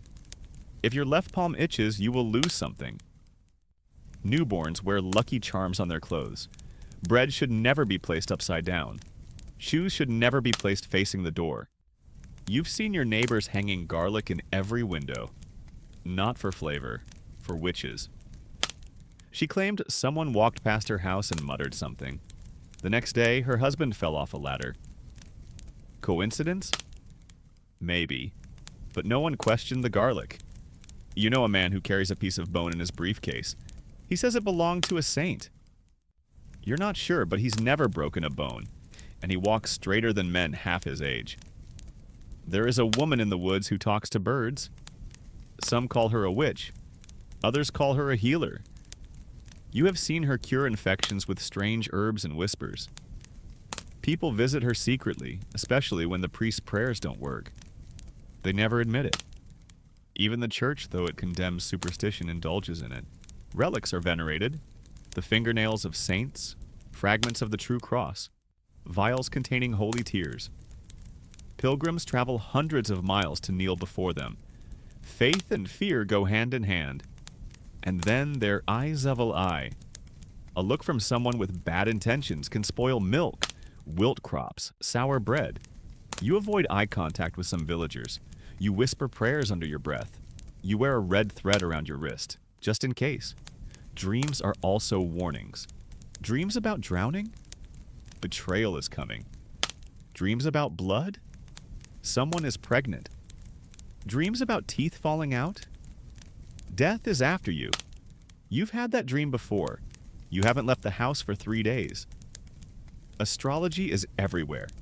The stars tell you when to plant, when to harvest, when to rest. Certain moon phases are good for love spells. Others are for protection. You don't understand it all, but someone does, and that's enough. Children are taught these things before they can read. They learn to touch wood, to throw salt on their shoulders, to knock twice before entering a dark room. They learn to fear crossroads, forests at dusk, mirrors at night. Because the medieval world is full of mystery, and mystery is dangerous. Your cousin used to laugh at superstition. He scoffed at a talisman, spat at a blessing, refused to wear a saint's medal. A week later, he fell ill.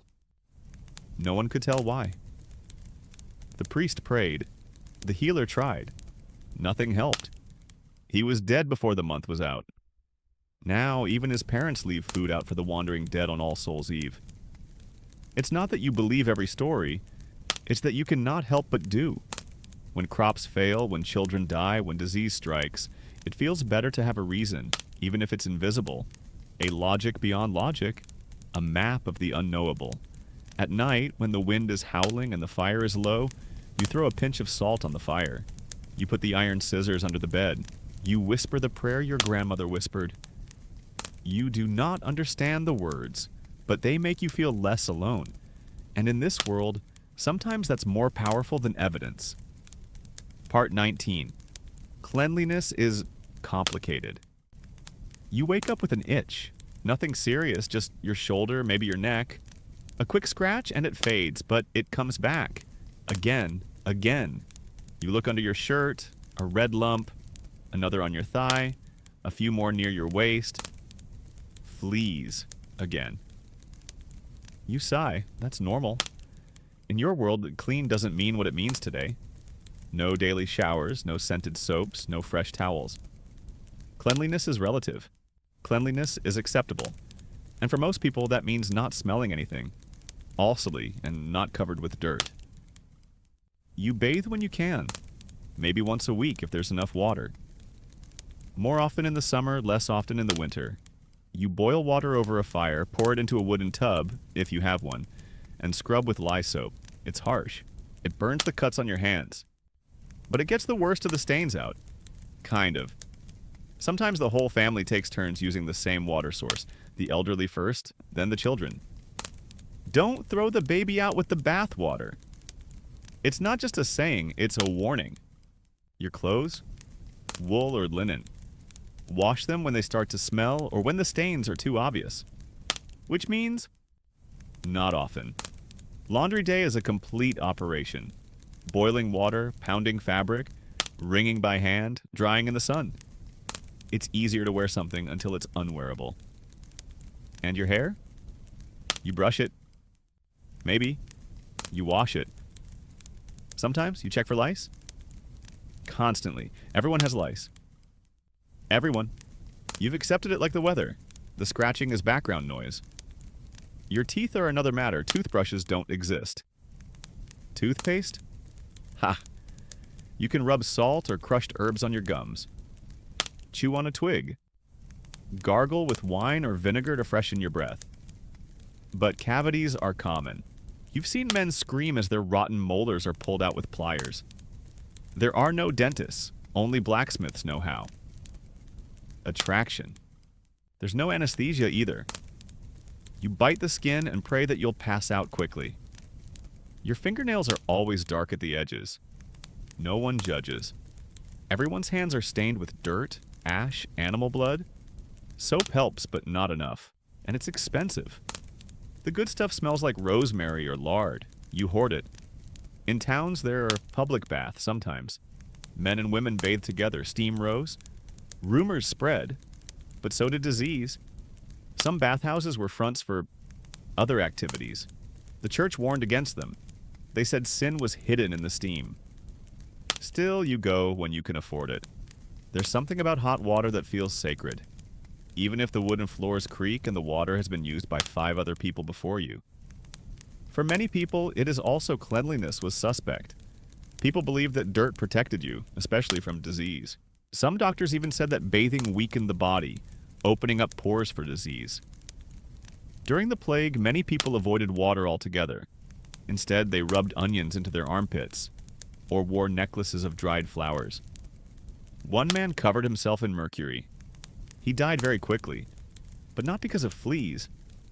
Perfume existed, but it was for the aristocracy. They dabbed rosewater behind their ears. You smelled it once. It made you dizzy. You smelled like smoked and labored radish. Yet you try. You wipe yourself with a towel. Change into less dirty clothes for the festival. You wash your hands before meals, just to avoid getting dirty. You boil water to wash your feet after a long day. It is not a luxury. It is survival. An infected cut can kill you. Clean water is precious. Children are often covered in dirt. Their noses run, their fingers crusted, their toes covered in mud. You chase them away with a rag. They giggle and squirm. Their laughter is cleaner than ever. You've heard of a noblewoman who bathed every day. They said her skin glowed. Her breath smelled of mint, but she lived far away, and probably had servants, and the soap didn't burn. Tonight, you scrub your arms with ashes and rainwater. You sit by the fire using a small piece of bone to pick your fingernails. You change into better clothes, ones without holes in both elbows, and when you lie down, you feel itchy again. On your ankles, maybe your back. You'll find the fleas in the morning, or you won't, no matter what. You will scratch, you will sigh, and you will move on. Because in the medieval world, clean enough is the cleanest level most people can expect. Part 20. The church sees everything ring. It doesn't matter what time it is. You stop what you're doing, everyone else does. The sound echoes through the village like thunder. No rush, no joy. It's a command wrapped up in the sound of a bell. You automatically cross yourself and glance toward the chapel. The church is always watching, always listen. And whether you're committing a crime or sweating in the fields, it occupies a part of your soul and most of your schedule. From the moment you were born, the church was there. You were baptized before your eyes could focus. You were not named by your parents, but by the saints. Every cough, every storm, every birth, every death involves God's judgment. Your life is not just your own, it is borrowed from God. There is no such thing as private faith here. You don't believe in God casually. You live in Him. You fear Him. You repay Him with prayer, with tithing, with obedience. Your local priest may be kind or cruel or drunk, but he is the voice of heaven in your village. And when he speaks, you listen. Not because he is convincing, because if you don't, you risk more than just listening to rumors. You are at risk eternity. The church calendar manages your time. There are more than 150 holidays in a year. Days you work. You fast during Lent. You party on holy days. You confess before Easter. You attend Mass whether you understand Latin or not. Nobody does. But rhythm is comfort. Repetition is safety. When someone died, the priest recited prayers. When someone was sick, he brought relics. During droughts, he led a procession through the fields, chanting until his voice broke. Did it help? You hope it did. The church teaches that heaven awaits, but only if you behave yourself. That means no adultery, no stealing, no questioning dogma, no missing Mass, and certainly no talking to the woman in the woods, even if her herbs are really job. But you still go. You still kneel. You still whisper your sins into the wooden booth, even when the priest appears to be asleep, because you've seen what happens to those who don't. Remember the man from the other 3 villages? The one who stopped going to church? The one who said he didn't believe in hell? Later, he was found hanging in a barn. Some say he committed suicide. Others not so sure. In any case, his body was not buried in sacred ground. The church wouldn't allow it. His wife wept alone. Have power in the church. Real earthly power. The local bishop owns more land than your lord. The monasteries are richer than the king. The monks brew beer and copy books, but they also manage estates, collect rents, and whisper in the royal ear. The Pope is not just a man, he is the voice of God on earth. At least that's what everyone says. You have heard stories of people being burned at the stake, not for murder, but for ideas, for believing the earth moves, for doubting the miracles of a saint, for reading the Bible in the wrong language. You can't read it anyway, but you keep your questions to yourself. Confession is strange. You pour out your sins into a dark box. Sometimes it helps. Other times it's like feeding a machine. You say 10 Hail Marys and the sins disappear. Or do they? You wonder, do priests ever go to confession? But you don't ask. Despite all that, there was beauty. The chapel, though small, smelled of beeswax and old wood. Candles flickered like stars. Stained glass glowed when the sun hit it. The chants, though unintelligible, were like music from another world. Sometimes you closed your eyes and drifted away on just the sound. And the church does good. Monks took in your cousin during a famine. Nuns nursed your sister from a fever. When you were lost in the woods as a child, it was the priest who found you, holding a lantern, whispering hymns. Well, that's complicated. The church is protector and predator, consolation and cage. It sustains and it crushes. You love it. You fear it. You can't imagine life without it. At night, you kneel beside your straw bed. You fold your arms. You whisper the only Latin you know. You pray, not just for salvation. You pray that the church doesn't pay too much attention to you. Part 21. Medicine is mostly guesswork. You wake up coughing. Not a dry cough, but a wet, rasping cough that echoes in your chest. Your joints ache. Your head feels heavy. Fever sweat clings to your neck like morning mist. You are sick. You don't know what you have. No one really knows. There's no test. There's no thermometer. There's no name to make it easier. Just symptoms and fear. A sore throat can be a fleeting chill, or something that ends in black fingertips and shallow breathing. The healer was summoned. She's not a doctor, not officially, but she knows more than most. She brings a bag of herbs, a bowl of boiling water, and a long list of prayers. She puts a cool cloth on your forehead and mumbles something about discharge. Everything comes back to 4 bodily fluids: blood, phlegm, yellow bile, and black bile. If you are sick, it means they are out of balance. The goal is not to cure you, but to balance, friend. So she makes you bleed, not because you were hurt, but because your body was too hot. She took a razor, cut the inside of your forearm, and let the blood drain into a bowl. Not too much. Just enough to blur your vision around the edges. She tied it up and nodded solemnly. Then she gives you a mixture of honey, vinegar, and garlic. You try not to throw up. It's better than the last remedy, a thick black mixture made from crushed snails and herbs she won't name. You've heard worse. Some treatments include leech. Other people use feathers on fire, urine, or even bread mold. A man swore to eat emerald powder. He died quickly, possibly because of the emerald. Then there is the doctrine of opposites. If you are cold, warm yourself. If you are dry, immerse yourself in liquid. A monk tried to cure a fever by burying someone up to their neck in snow. Technically, it worked. The fever stopped, because the man froze to death. Surgery is real, but it's a last resort. No anesthesia, no sterilization, just straps, strong arms, and screaming. Amputation is common. Infection is almost certain. You have seen a leg amputated with a saw. The surgeon, really just a barber with tools, worked quickly. The stump of the leg festered. The man died 3 days later. Most people never see a real doctor. A few live in cities or serve the nobility. They speak Latin, wear long robes, and write everything down, mostly guesswork. Some study in Paris or Bologna. Others buy their degrees. You wouldn't know the difference. Hospitals? They existed, but not like today. They were run by the church. They provided beds, prayers, sometimes soup. Mostly they prepared you for death. The plague changed everything.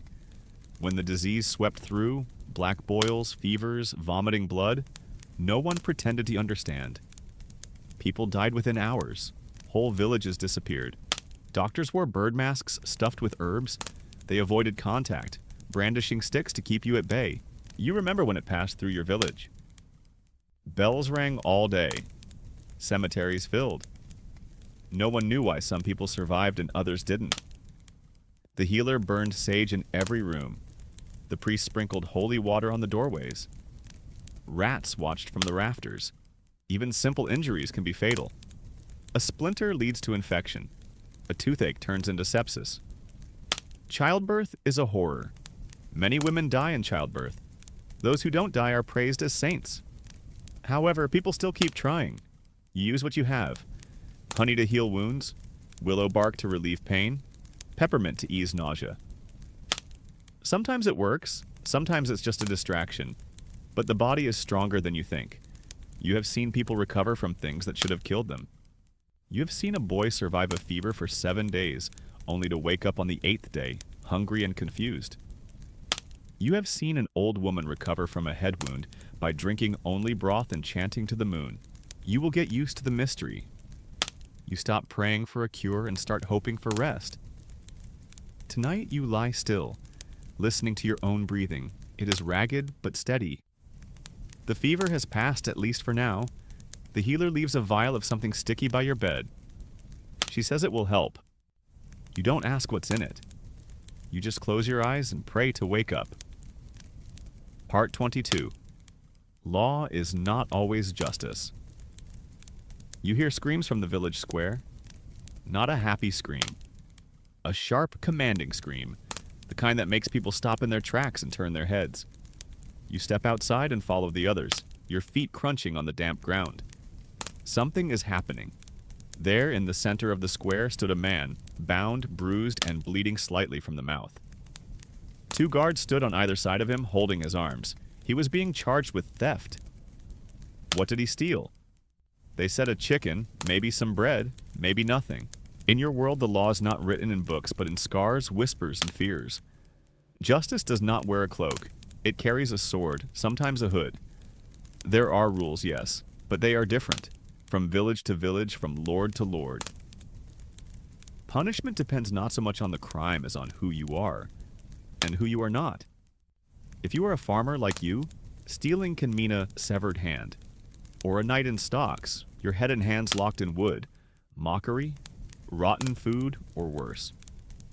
Some were branded, some were whipped, some were hanged. Quickly, publicly. If you were a noble, the punishment was lighter. A fine, a stern word, a temporary exile. A noble who committed murder might go on a pilgrimage. A peasant who did the same would be buried under a tree without a tombstone. Even the truth is not required. Trial by hardship was common. If you were accused of something, witchcraft, adultery, theft, you might be forced to prove your innocence by surviving. Test by fire. Hold a hot iron. If your wound is completely healed after 3 days, God says you are innocent. Ordeal by water. You're tied up and thrown into a river. If you float, you're guilty. If you sink, well, maybe innocent. If you drown, it's between you and heaven. You once saw a woman accused of bewitching a cow. She floated. They said that was evidence. She was dragged out and hanged the same afternoon. People are often punished to make an example, not to restore balance, not to uncover the truth, but to remind people of who holds the power. The state court, the court met once a month. The lord, or his appointed mayor, sat at a high table. The accused villagers stood below. There were no lawyers, there was no jury. Just testimony, suspicion, and the weight of tradition. You once had a boundary dispute with your neighbor many years ago. A fence was moved in a storm. He claimed the land wasn't his. You argued. God listened. Then the judgment was against you. That year you lost a quarter of your harvest. Sometimes the church runs its own courts. Church law. If you were lucky and literate, you could claim clerical rights. That meant you were judged by the church instead of the crown. Priests usually got off easy. Others, not so much. A traveling judge visits once a year. He rides with his guards, scrolls, and the king's seal. His presence is both feared and celebrated. Some see him as the embodiment of justice. Others see him as a distant hand delivering cold orders. He does not know you, does not want to know. But his word is law. Petty crimes were common. Stealing timber, poaching rabbits, brewing beer without a license. Yes, it was a crime. Punishments ranged from fines to flogging. Public shaming was preferred. It kept people in line. But worse is in spoken law. Don't look into God's eyes for too long. Don't question the priest in public. Don't be poor and proud. Don't be sick and inconvenient. Don't distinctive. Witchcraft is a dangerous accusation.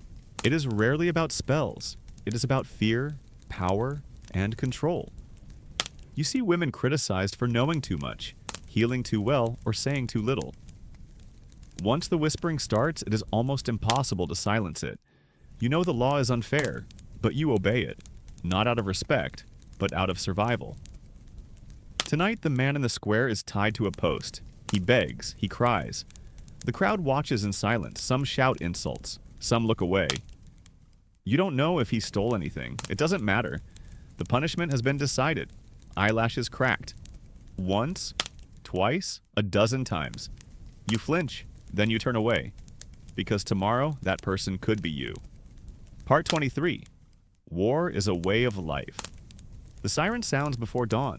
A deep, bone-shaking sound that snaps you from your straw mattress like a hook.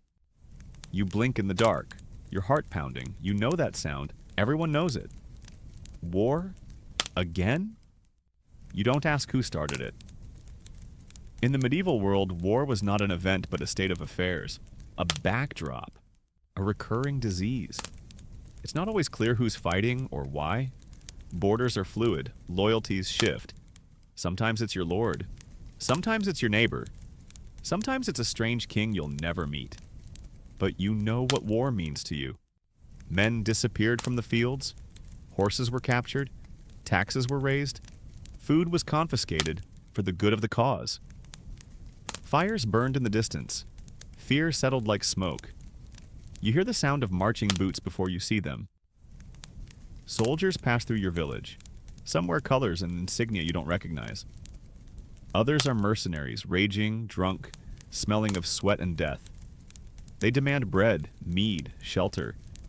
If you say no, they take it. Sometimes they smile while doing so. Once, when you were a child, a group of people passed by and left behind a burnt barn, 2 injured women, and a dead pig. You remember the silence that followed more than the screams that preceded it. You saw what happened when the battle was near. Not great armies clashing in shining armor. No, real battles were bloody, muddy chaos. Horses screamed, teeth broke, swords pierced ribs. No music, no glory. Just men slashing at each other in the rain. When the war was over, start looting villages like yours are easy prey. You hide your valuables, a silver spoon, your mother's necklace, under the floor. You hide your family too. Once you locked your daughter in a barrel overnight while soldiers passed through. She didn't say a word for a week. War takes your food, your animals, your peace, and if you're a man, sometimes it takes friend. You might be drafted. You're given a spear, given little training, and thrust into formation alongside frightened boys and toothless peasants. You pray you survive the first charge. You pray your boots don't break. You pray you never see what a crossbow bolt can do to a man's throat. And if you come back, if you're lucky enough to come back, it's not always a hero. You come back changed. Limping, silent, haunted. You've seen things that make you stare into the fire for hours without blinking. Nobles fight for land, lords for pride, kings for crowns, but you fight to survive, to keep your hut, to hold your child one more time. That's all. That's the whole purpose. You've heard of sieges, castles besieged, starved for weeks, months, people eating rats, even their skin. A traveler once told you about a city where they boiled bones into soup and prayed to die before the enemy broke through the gates. When the castle collapsed, it was devastating. There was no mercy. There were no survivors. They say the screams echoed for days. Your village has no walls. If war breaks out, you run, or don't run. Sometimes peace will return. For a while, the fields grow again. Laughter returns. Roofs are repaired. Chickens roam free, but the scars remain. You walk past the burned house and remember who lived there. You step over graves without headstones. You avoid the man who came home without his brother. You learn to live in the time between wars, and always listen for the whistle. Tonight it's quiet. No parade, no shouting. Just the crackling of the fire and the distant hoot of an owl. But you still leave your shoes near the door. Just in case. Part 24. Love, marriage, and everything is arranged. You see her across the field, gathering firewood. The light catches her hair. She doesn't notice you. She's focused, careful, moving in a rhythm she's practiced since she was a child. You smile, but you don't move closer, because in his world, love comes second, if any. Marriage is a transaction. Families trade daughters like land or cattle. Dowries are negotiated before feelings. Your parents negotiate the terms, not your heart. You don't marry who you choose. You marry who they decide. You have seen this happen many times. Your cousin married a girl he had only met twice. She brought 2 goats, a loom, and a field next to his father's land. At first she was quiet, always looking down. By the 3rd year they were laughing more. She sang while she cooked. He carved wooden combs for her. It was not love at first sight, but then it turned into something more like that. You've seen the other one. Marriages where voices are heard behind closed doors, where bruises appear in places that clothes can cover, where silence fills every shared space. Divorce is not an option, not in your class, not in this day and age. So you have to endure. If you were lucky, you got married in your late teens. If you were poor, even earlier. Girls were usually betrothed at 12. married at 14. Boys married when they could support their families. That meant waiting until your father died and left you his land. Rituals vary. Some are held in churches, others in fields. A priest blesses the union. Rings are rare. Feasts are modest. Bread, beer, and maybe roast poultry if your family has been doing well that year. Sex is expected right away. Children, even earlier. Your body isn't just yours, it's a vessel for progeny. Each child is a worker, an heir, a helper, and each birth is a gamble. You have seen too many women buried alive at a young age, their bellies still bulging from the life that never came. The romance is still there, but it's hidden. In letters left under rocks, in glances at festival dances, in songs whispered through fences. Lovers met in barns, in woods, in market corners, hoping no one would see. Adultery is dangerous. If discovered, it can mean public shame, flogging, shaving the head, or worse. For women, especially, a man can get away with a fine. A woman can lose everything. However, people still take risks, because the heart does not care about rules. You've heard the stories of courtly love, knights lusting after noblewomen, writing poetry, fighting dragons for kisses. But that's not your world. You don't wear armor, you carry firewood. Your dragon is the next winter storm. Some people find joy. Take your friend Merrick. He married a weaver's daughter with a laugh like wind chimes. They argued about everything, how to stack firewood, when to harvest leeks. But every time she laughed, he forgot the fight. When she died of fever last spring, he didn't say a word for a week. Others drifted away. You've seen couples who live under the same roof but are nothing more. They work together, plowing, cooking, raising children, but never touch each other, never talk more than necessary. They are more business partners than lovers. You wonder what kind of marriage you will have, or if you will ever have a marriage at all. Tonight you see her again, the girl from the fields. She is lighting a candle in the window, a subtle signal, maybe an invitation. But your father has already arranged a marriage, another girl, a better dowry. You sigh. You will follow tradition. You always do. But you will remember this feeling, this moment. And maybe, just maybe, one day you'll teach your child that love doesn't have to wait until after duty, even if it happens to you. Part 25. What they fear most. The stars appeared, sharp, clear, and eerily silent. You step out of your hut just after midnight. The village is asleep. A dim fire burns behind the shutters. Dogs stir and sigh.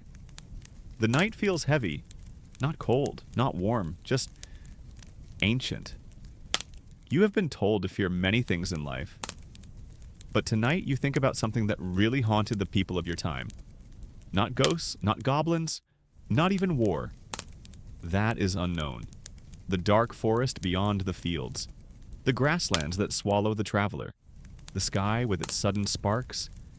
The body with its inexplicable illnesses. The soul with its eternal gamble. You fear what you don't understand, because almost everything falls into that category. You are afraid comet, strange streaks of light in the sky. A priest once called one a warning from God. A woman had a miscarriage that week. A boy fell out of a tree. People still talk about it. You are afraid famine.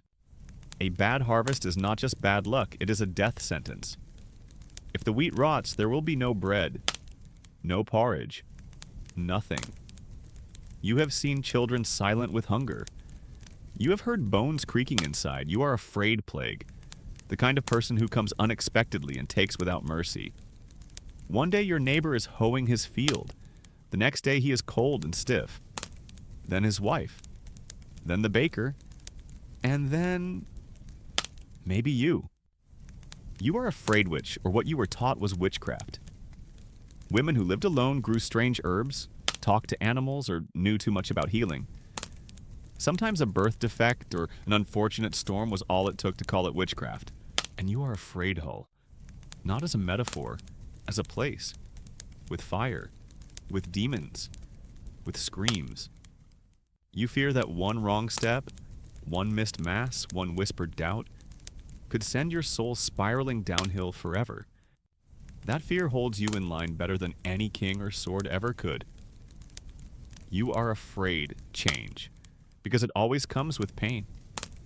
A new lord might raise taxes, a new bishop might ban your favorite songs, a new rule might punish what was harmless yesterday, but perhaps more than anything, you fear forgotten. No portraits, no books, no graves with names carved in stone, just a life between harvest and famine. A name whispered once or twice, then erased by time. That's why you tell stories, around fires, during hurricanes. You pass on names, rumors, jokes, because memories are the only legacy most people have. But here's the thing. Amidst all that fear, you still living. You laugh, you dance on holidays, you carve little animals out of wood for children. You chase chickens through the mud and tell jokes about the mayor's bad breath. You trade eggs for fabric. You pray not just because you're scared, but because sometimes faith is the only light in a dark world. You survive. And survival is the challenge. Tonight, as you lie on your straw mattress, you stare up at the ceiling beams. You think about the stars beyond the thatched roof. You wonder if someone far away is doing the same. You are scared, right? But you are still here. And maybe, just maybe, someone will remember. Wind down ending. Letting go of darkness. Now take a slow, deep breath. You have walked through muddy fields, crouched beneath cold stone ceilings, watched flames dance over iron pots, and stood silent as the past whispered its secrets. But now, it's time to rest. The flickering torches faded. The bells receded. The anxious murmurs of the marketplace faded into the wind through the old oaks. Every medieval worry, every superstition, every hunger, every heartbeat, slowed and drifted away like smoke into the night. Let your body sink into the bed beneath you. Feel the weight of your limbs soften like hay after harvest. Your chest rises and falls, steady as a cloistered chant. There is nothing to cling to. Not history, not fear, not even thought. Let go of everything. The peasants are safe in their homes. The blacksmith's forge has gone cold. The village is silent under the starry sky. Time itself seems to stand still here, just long enough for you to let the world fade and dream. If you listen closely, you can almost hear the gentle silence of the straw, the gentle rhythm of sleep. The echo of your gentle breath carries you forward. Tomorrow will come. But not now. Tonight, you don't have to do anything. No lords, no labor, no worries, only peace. End of script. Good night.